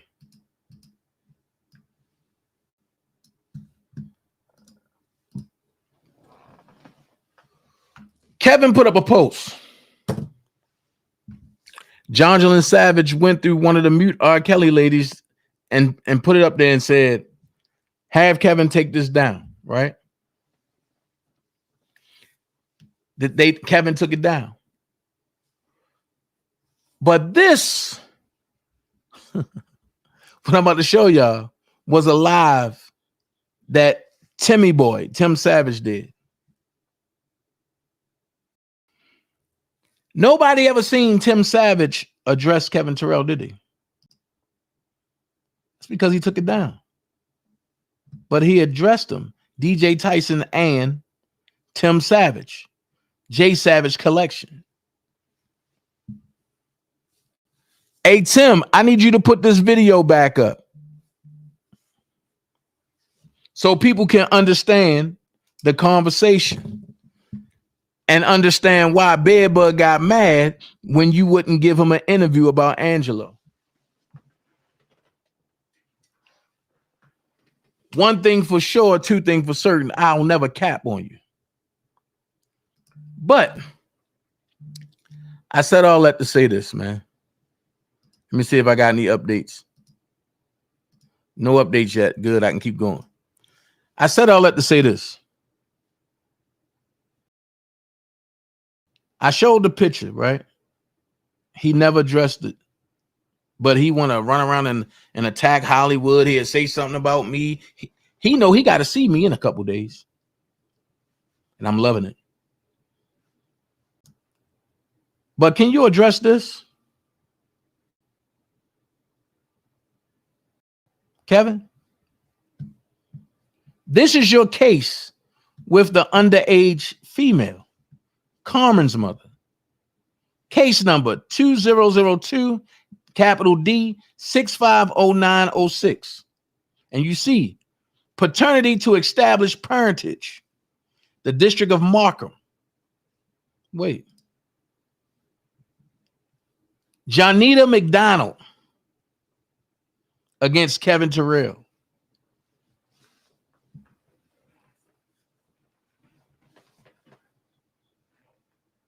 I do believe this is the one you ducking. But then you got some set of twins out there too, right?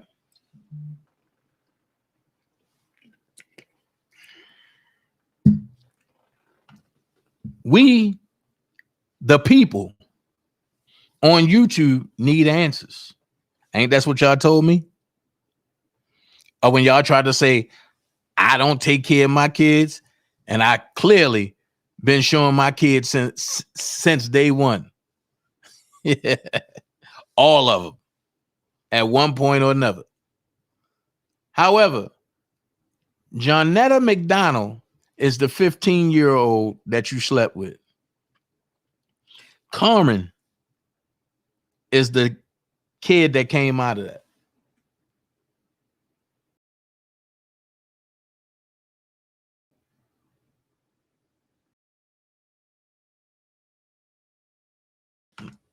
So until you talk about and explain to the people on YouTube of how you killed the 5-year-old kid and then told the state of Chicago or the state of Illinois that you ain't know what you hit, and because you was under the influence of cocaine, but then you come back on YouTube 26 years later and torment the family of Larry White and describe what you did and how you did it and all this and where it was at, and then took everybody back to the scene. That's all I needed, you dummy. This case will be reopened. I don't know when, but that's what myself and Larry White's family pushing for. You got to explain to we the people of YouTube, and especially this R. Kelly sector, how you molested your daughters and thought it was okay.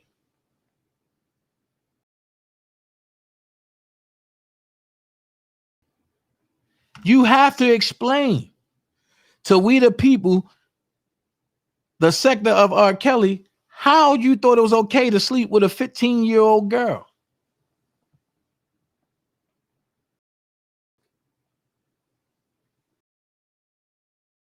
You slept with a minor. I don't have no minors in my background. Dana like seasoned vagina, not nothing young.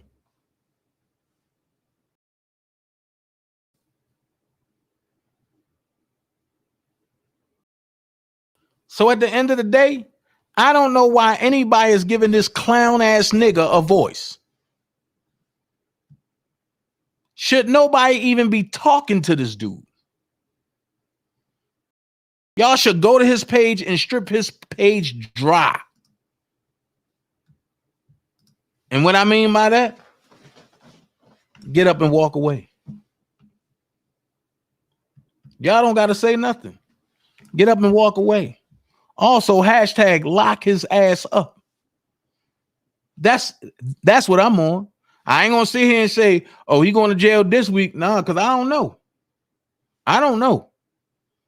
Only thing I can do is keep putting in that paperwork on him. Sooner or later, but they're gonna get tired of me putting paperwork in. And they're gonna be forced to do something. Because now, if they don't do that, I'm gonna go over their heads and I'm gonna go to the Attorney General in Chicago.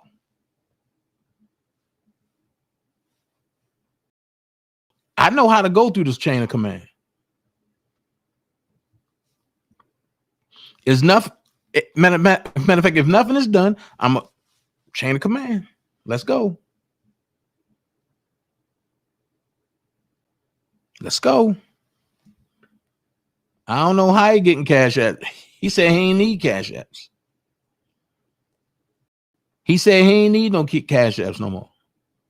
So if he getting cash apps, that's on him. But he said he ain't need none. But what I'm wondering is how the females over there that are mothers can stomach that dirty, nasty, pedophile, baby killer and just sit and listen to nothing from him. Somebody that sit there and pick boogers and throw it on his floor. Somebody that get dog poop up and with the same hand wipes his face. How dirty can you get? Somebody who raped a dog, and the dog is no longer with him.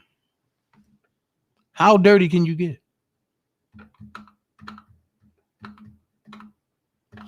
I don't gotta threaten them. I just put truth out there.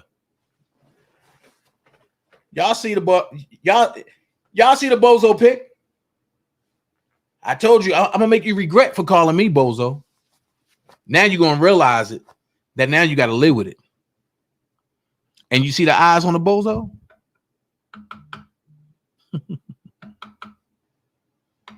I guess you're calling me an Uncle Tom too. Thank you. Sambo.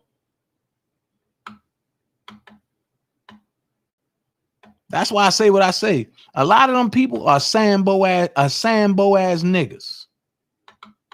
And I mean that. A bunch of Sambos in a female and male version.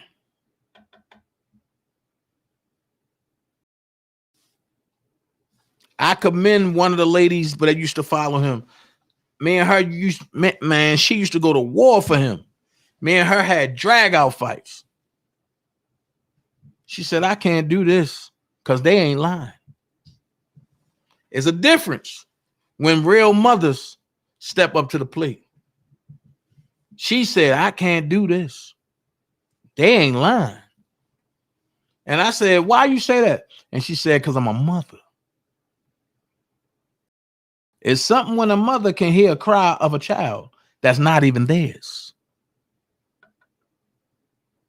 Ask yourself this. What have he contributed to this R. Kelly fight? Nothing. What have he contributed in bringing evidence to the page? Nothing. I know somebody gonna say, oh, he recorded Angelo and he got Angelo saying this. That ain't nothing that Angelo haven't been saying for the last year and a half before he secretly recorded him. Everything Angelo said, me and Angelo have been fighting about for a year and a half. But my question is,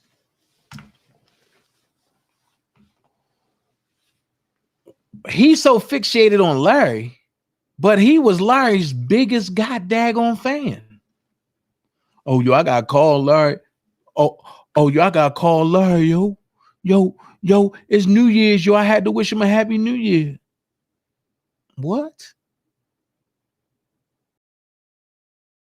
Yeah, Dana. Hollywood is the one that did the video, ... Not knowing that 2 weeks after that, you was like, yo, I did that shit. Fuck him. That's why I say I hold everybody cards, bro. I don't never gotta say nothing else. But y'all some dirty old people. And that's one thing I never forget. This 3.5 years was a learning experience.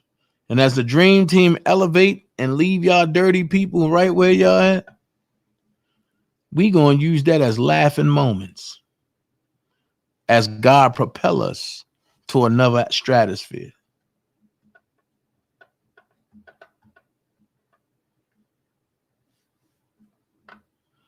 I'm trying to debate. Am I going to cover the Megan Thee Stallion case or if I'm going to cover my homeboy Neo case? I don't know. I ain't gonna lie to you. If I see Meg, I might try to holler. I don't know. I love a hot girl.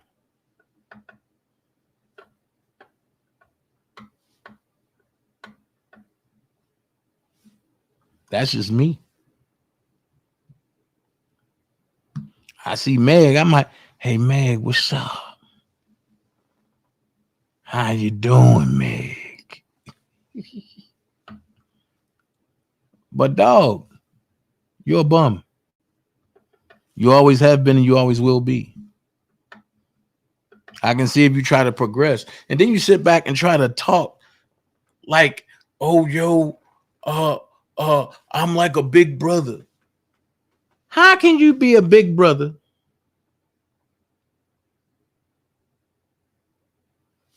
Dana, how do you feel about the new non-detainee laws coming up in Chicago? Sonny B, I don't know nothing about it. I don't know nothing about it. If you send it to me, I definitely dive into it. How you gonna sit back and say you're a big brother to anybody, and your daughters are saying you raped them? What can you be a big brother to? Hey, Rebecca, what can you be a big brother to? Showing somebody how to rape their children? Who does that?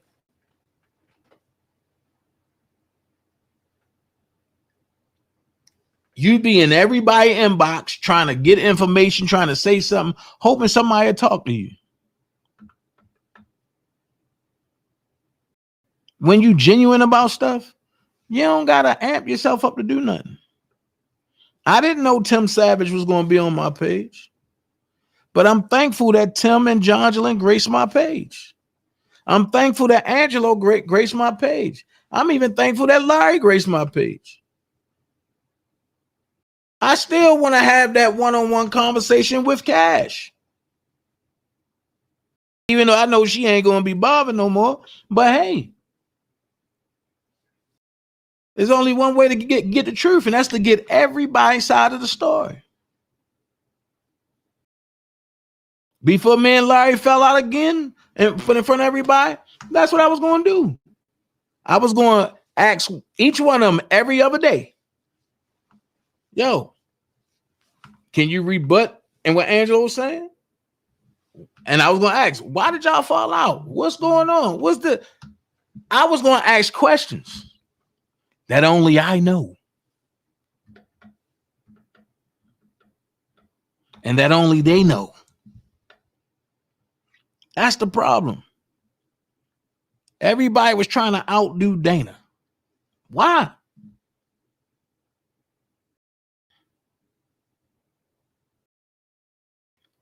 Definitely, Sonny B. I definitely want to do that. Everybody want to outdo Dana. Why? You got the Walrus over there. Oh, I got the paperwork first. I can do it first. And you got Big Shirley up there talking about some Innocence Project. We do. And you got the little snake in DC talking about, I can be your Daryl Johnson, man. Just fall back and let me go first. And I'm saying, just be you. You got dude in Bolingbrook. Oh, I can do all this. I'm gonna get some fake calls. R. Kelly cut for what? You don't gotta do all that. Just do you.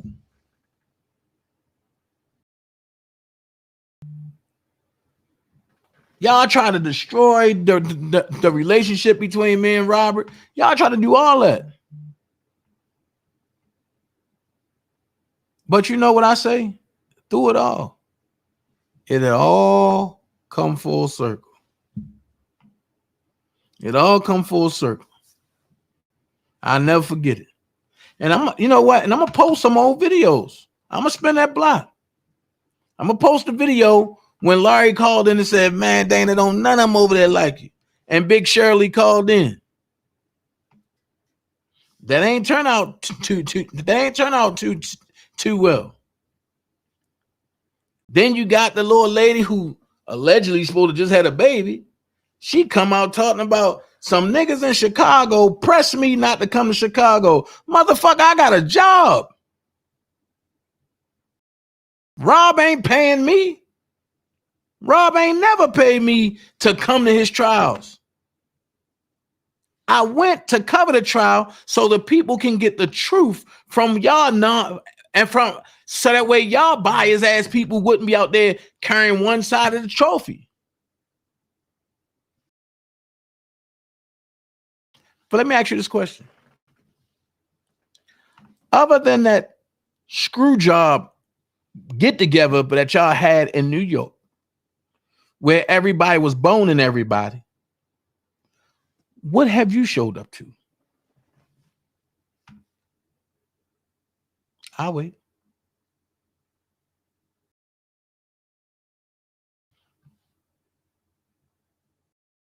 That's why I said what I said. When I said that Lady D was being used, I meant that.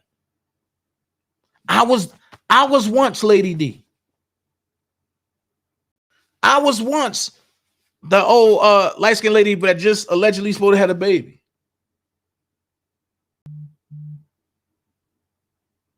If y'all missed it, I was the muscle in the beginning. I still got a question though. Dana was the problem allegedly. Have you seen Dana and anybody in the Dream Team on YouTube fighting one another? No. I wonder why.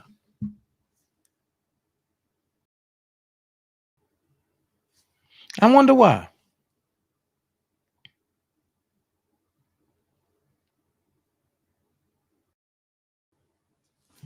Even when y'all try to throw salt in the game, y'all should leave Dana alone, this and this and this and this. The Dream Team said, look, he ain't do nothing wrong to us. Oh, Dana lied. What I lie about? Y'all still can't say what I lied about. Oh, he said that he got a baby by a Rashonda Landfair. Listen to what I said. I said the first 3 times that y'all asked me, I told you no. Then y'all kept going. So I said, fuck it. I'm going to go along with the lie with it.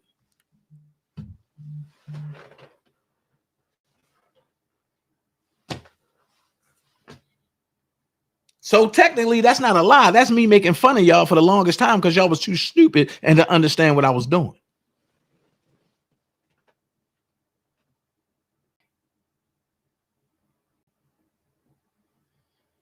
Lady D said, I just hope this is not a setup for another juror to come in this late in the trial. I was thinking the same thing, Lady D.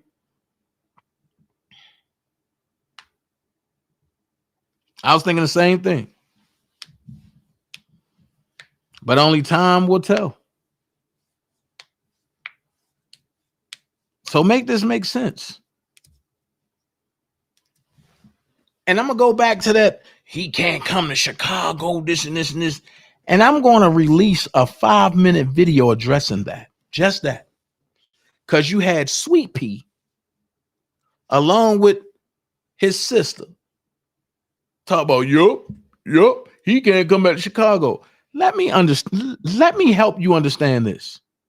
I have family in Chicago. I have exes in Chicago. I got homies in Chicago. I've never been pressed when I went to Chicago, and I will never be pressed when I go back to Chicago, whether it's for Rob or not. You don't know who you playing with. Haven't nobody told me to meet them at a goddamn school and I don't show up? That's less than 2 miles from my house.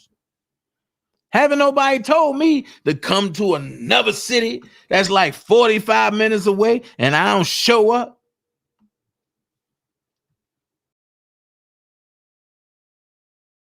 Make that make sense. But motherfuckers jump on the internet quick and say, oh, I call the police. The police don't got nothing with you running your mouth. Why call the police?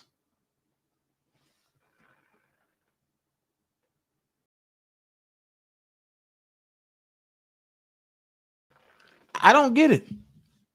I'm not out that police mob. You ain't gonna run your mouth to me. And then when it's time to get down, I'm gonna say, I'm gonna go call the police, yo.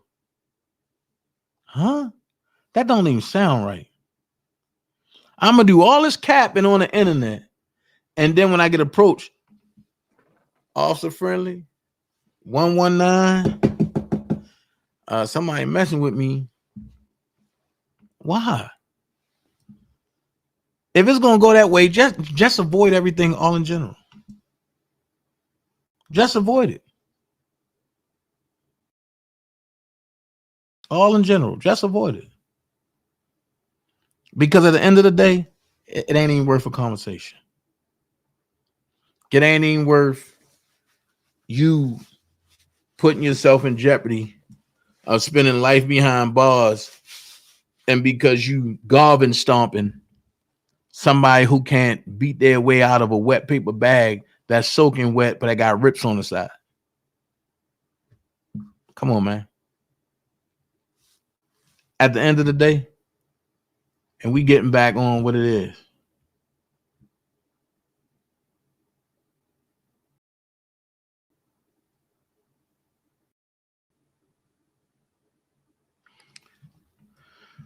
Well, sweet people, they did take somebody else's place. But that man took another juror's place. And I'm just not understanding, like, this juror had a panic attack. And it's, at what part did she have a panic attack? Here's my question. What lawyer was up talking when she had a panic attack? That can place me in a mindset of what actually happened. I don't know who was up there, but from what I know, I don't know nobody that I talked to that went today. I don't talk to nobody that went there today. Not unless some people went there that I don't know nothing about. But the ones that went today, I do not talk to them. Tiffany said they're so jealous of you, Dana. They need you to stay alive on YouTube every day. They talk you. Well, look, I'm about to leave YouTube. I'm telling you, I'm about to go full-time Rumble. And I told some content creators on YouTube, I'm about to pass this mantle on to y'all. I want to come in y'all bushes and y'all putting up numbers. Y'all laying down foundation. That's what it's about. It's not about me to be here forever. I want to go to Rumble. I want to build Rumble. I want to see if I still got the juice.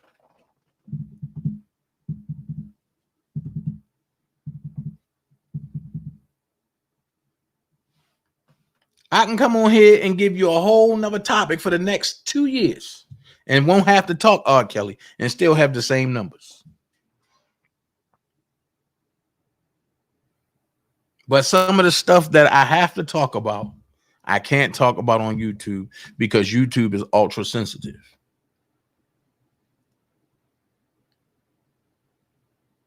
I'm going to be real with you. And Coretta said, I think it was fake. Okay. Are you talking about that story?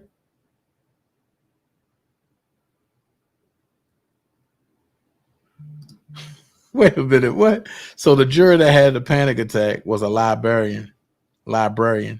Maybe the government told her to lie and she couldn't do it. Yeah. That's a good way of looking at it. When stuff like that go on, it gives you the mindset and it gives you the wiggle room to even assume. I love you back, Coretta. I love all of y'all. Rebecca said, I think it was June Brown lawyer, someone named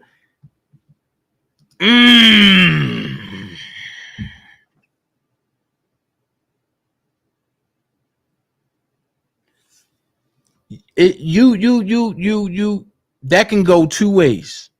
If she had like a panic attack and when Judge was up, that can go two ways. One, it can be, oh my God, I can't believe this. This is overwhelming. These people are still trying to go on with this lie. And R. Kelly and his team, along with Bo Brindley, along with Miss Judge, they are destroying this person. Or it could have been, oh my God, I can't sit through this. Oh my God, I can't sit through this. Or it could have been, I need to find a way that I can get out of this and reserve my feelings and let somebody else come in here. And I don't got to be asked nothing. However, if it went the last way, I would bet my bottom dollar that she probably was talking a lot of junk about R. Kelly. And when the truth came out, it overwhelmed her.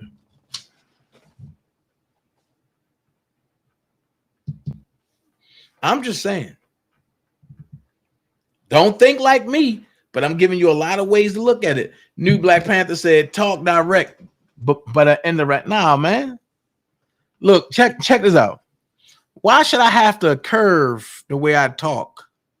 When on Rumble, I can just be straightforward and put it like it is. I can show what I want. I can say what I want, and I don't got to worry about repercussions. Also, pay attention. Wimpkin. I will be going live on Wimpkin when they upload the live stream starting next Tuesday. Facebook in trouble. Meta in trouble.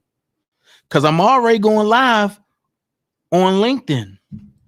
LinkedIn is just my strictly acting page. I got to reform that whole thing. She told the judge she couldn't sit through it anymore. Right. Too many lies. Too many lies. That'll do it to you. Too many lies. When there's too many lies, it get overwhelming. Especially when you want to get up and fight. Willie, yes, Bonjean wearing those red bottoms tomorrow. She set fire on cross-examination. Oh, man.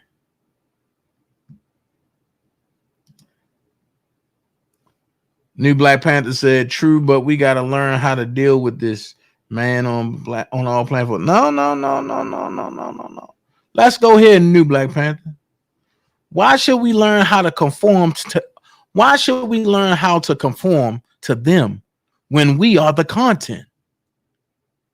If everybody of color left YouTube, what do YouTube have? Nothing. Their own counterparts are starting to leave. They are migrating already.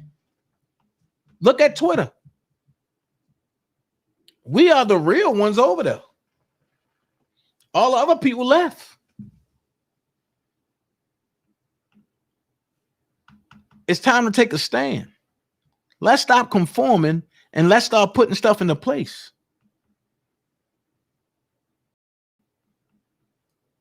I'm tired of, I'm a curve because Massa said, because you on a plantation. Nah, I'm tired of that, bro. I'm tired of that. I'm tired of that.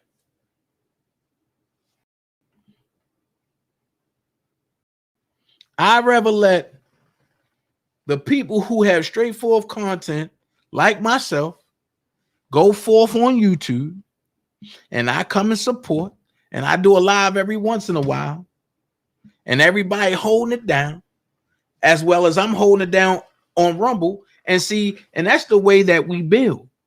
Because as I get them Caucasian folks on Rumble, and then I keep the color folks here, and I merge them both together, we can learn how to have conversations with both sides and don't even got to deal with this machine called YouTube.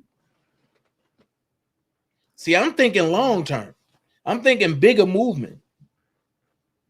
I seen something this morning, and before I went to work, made me sit there and say, God, this is crazy. Steve Bannon is locked up, right? They put an upload of Steve Bannon today on his show.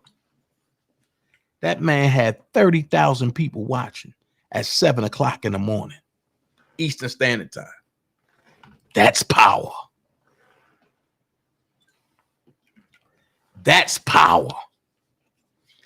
30,000 people, including myself, at 7:30 Eastern Standard Time in the morning. That's what I want. That's what I want. I want to be able to go live on any platform and have anywhere from 30 to 60,000 people watching and commenting, and the chat going so fast that I ain't gonna be able to see it. Oh, telling you. I'm trying to tell you, bro. You got to understand, when an enemy set precedents, and you either going to conform to the enemy or you're going to fight the enemy. And how you fight the enemy is you go to an enemy of your enemy. I always said it. An enemy of my enemy is my friend. I don't never got to talk to that enemy after that. But as long as we got the same common enemy, until we destroy that enemy, we friends.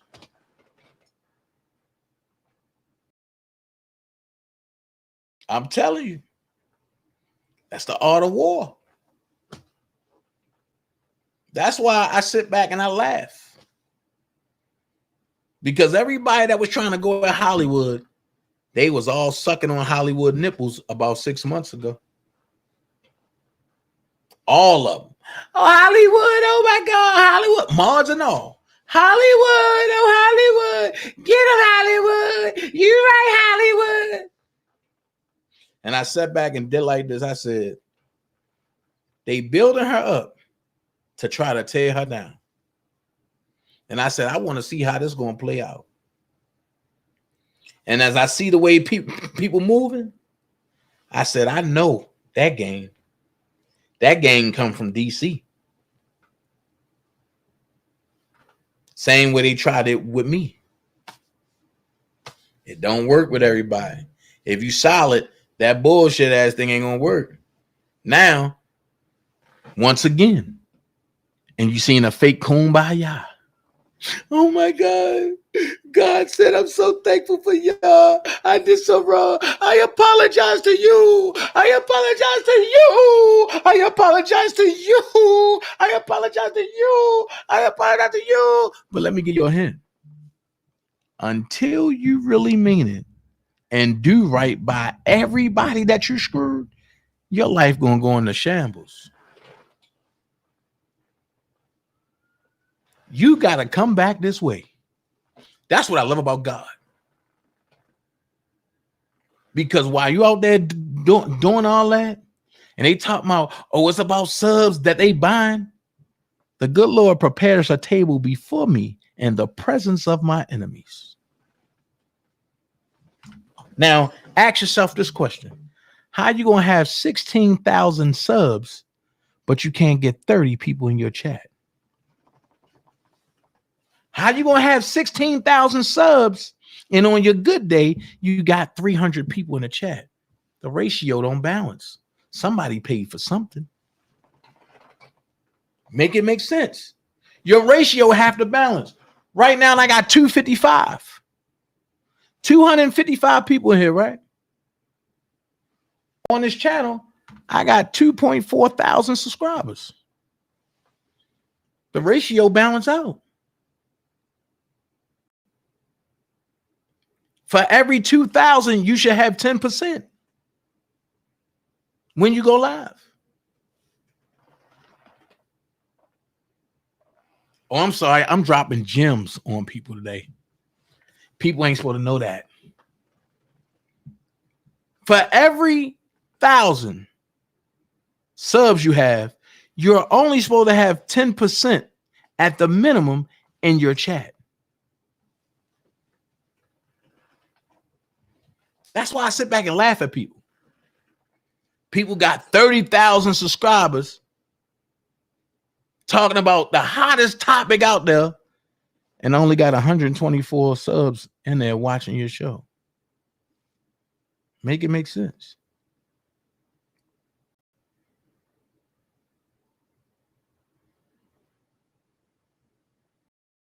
Make it make sense. And Rebecca said, I was bugging how she was smiling and waving as she was getting in the car while she was being arrested. She loves attention. Man, look, I don't want that kind of attention.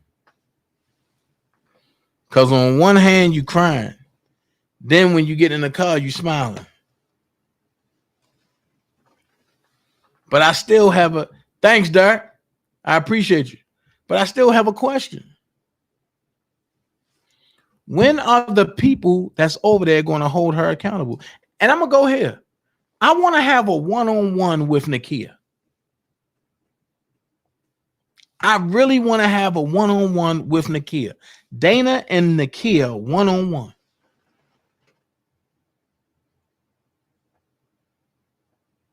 Because the stuff she said in Dennis Byron chat, I need to hear her say that out of her mouth.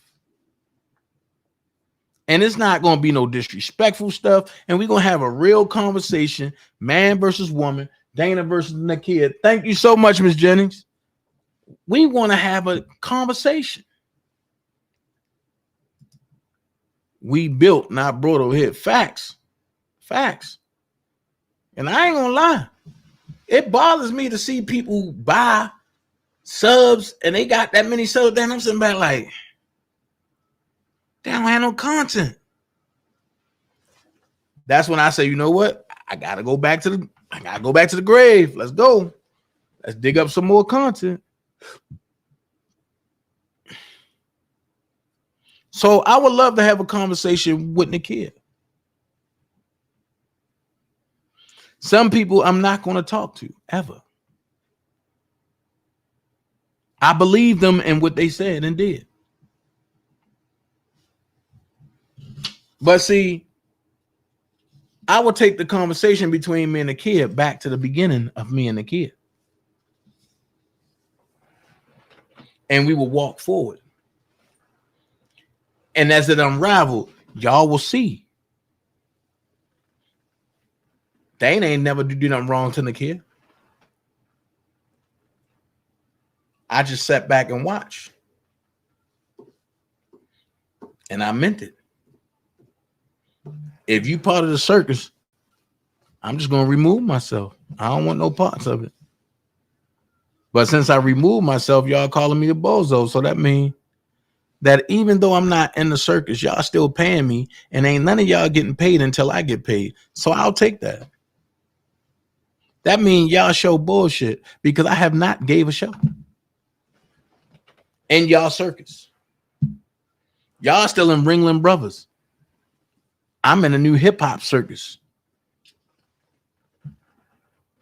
Make it make sense. And when people realize that you don't need drama to have good content, then people start walking away from the scamming and shit. I can show some pictures now, and I can ask a question. Have y'all got y'all refund back for the bad wig? Have y'all got y'all refund back for the goddamn billboard, but it never happened? Have y'all got y'all refund back for the 20 pounds of crab legs and buffalo shrimp? Have y'all got y'all refund back from the fake Airbnb? Have y'all got y'all refund back from the money that was supposed to go to Nicole, but I never got there? Have y'all got y'all money back from the banner? I meant Judge Joe Brown. That's why we laugh at y'all. And I get it. Y'all mad at us because we don't follow y'all. Hell no, we won't go. We good over here. Have y'all got y'all money back for the sweatsuits and the t-shirts? Have y'all got y'all money back from the Avant t-shirts that was told it was R. Kelly?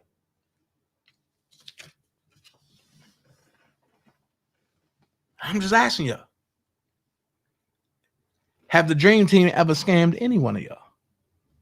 No. Make it make sense. Who? Passionately Fine said all the scams Gucci. Lord have mercy. Have y'all got y'all money back for the charter buses in DC?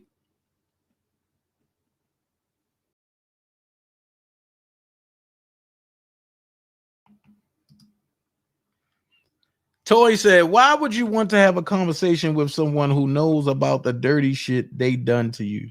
She definitely chose who she's rocking with. Leave it at that, Dana.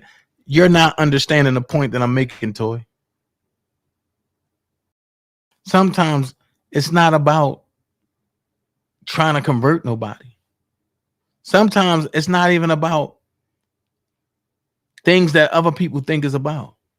Sometimes it's about talking to a motherfucker and putting shit right there on Front Street so everybody can sit back and be like, well, damn, One thing about it, and I'm gonna put this here. This is what I love about me. One thing about it, you can never refriend or unfriend.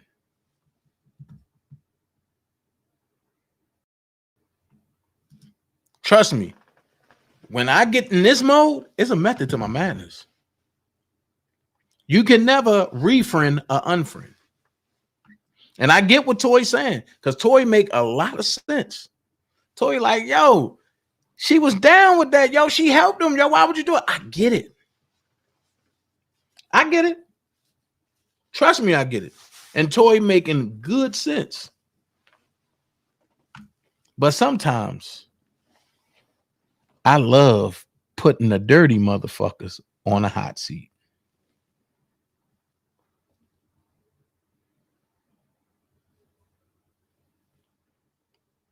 Because that's when you learn what they really know.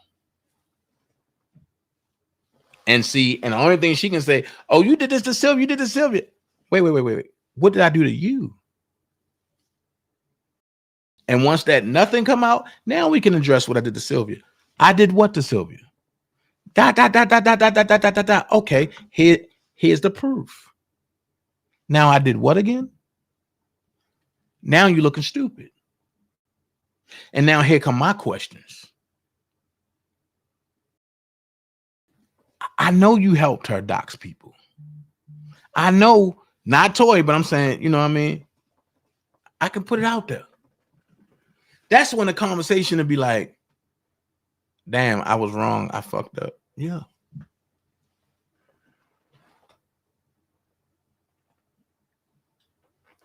Listen, y'all missing a point. I don't know what you're even trying to say, Miss Lady T, but you're missing a point. I know she's not going to.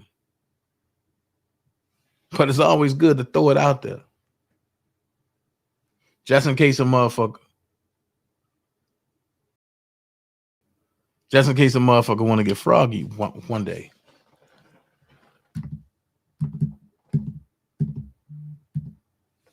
I'm not expecting for none of them people to want to talk to me, because I really don't want to talk to them. I just want to clear some shit up for the people, not for me. I don't give 3 flying joker fucks about none of them. Because I've already done put it there. People gonna go with who they want to go with. I'm just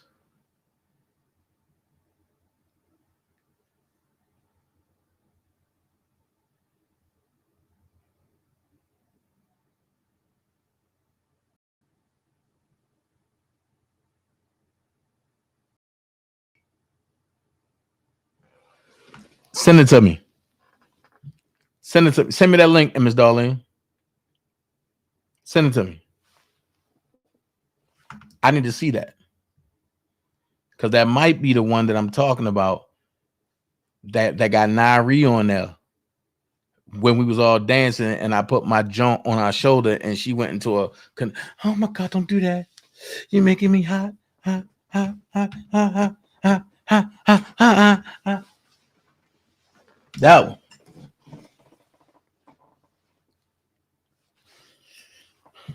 I'm telling you, man, look, if you leave in Meta, go to We Got Ups, go to LinkedIn, go to Wimpkin. Those are the 3 tops. I'm about to get suspended from off of Twitter. I'm going to tell you that now. They about to suspend all my pages off Twitter because of the post that I put up today. When I said, but the government tried it, but Trump will not be defeated. And I started talking about the swamp and the deep state. So I look for Twitter to do away with them accounts. I don't care.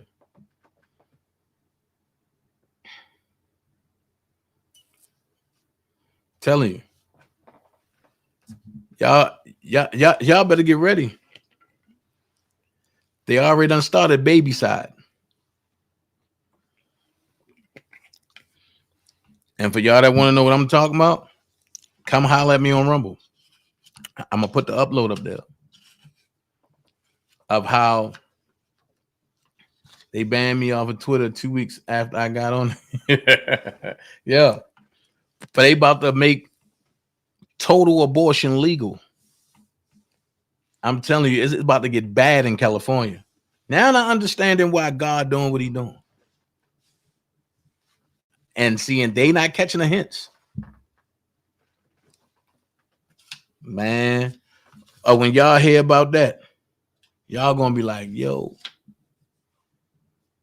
they done passed the law in California.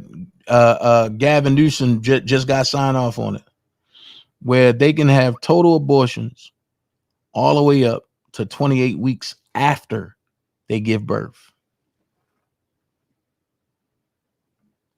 They talking about a purge in Chicago too. Yeah. They talking about a purge in Chicago. Look, if y'all want that type of talk, you got to follow me on Rumble. Because when I'm on Rumble, I talk about all that. I'm going to talk about why the DA in Atlanta is doing what she doing. Yo, it's crazy. It's crazy. But it goes with the territory. Go with territory. And I urge everybody on Dream Team, man, if you have an app that you're not using, take that app off your phone. Put Rumble on your phone. I'm telling you. Put Rumble on your phone. Lady Vanna said, I'm out. Where you going?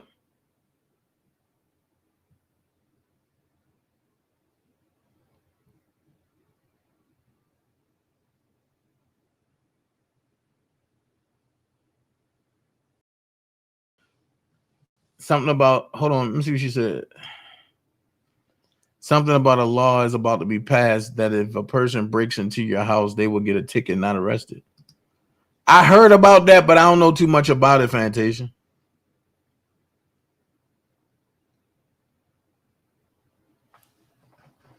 I don't know too much about it. But I will look up on the new laws of 2023 in Chicago. You know what I mean? Now, Rumble is free. Rumble is free. Hey, Willie, if you still in here, can you put my Rumble page up, please? Hold on.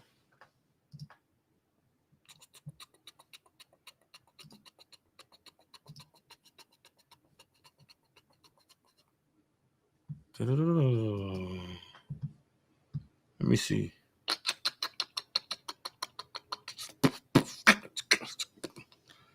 Ah, man, I'm missing the Lindell report. Hold on.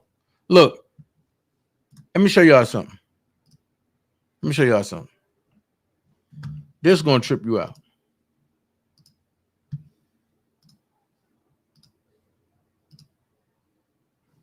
Right now, Mike Lindell got 491 people watching. Look. Viva Free got 7,114 people watching. Jimmy Dore got 2,878 people watching. It's a whole nother world out here outside of YouTube. Here's my content. Hold on. Let me go to my stuff.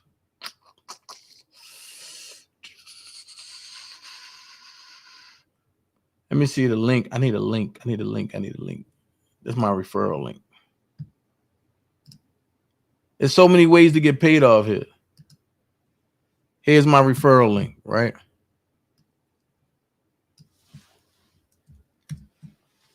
Look, once you come over and you start your show, but that's all you got to do is start uploading. Once you start uploading, people that you refer, they get paid. So many ways.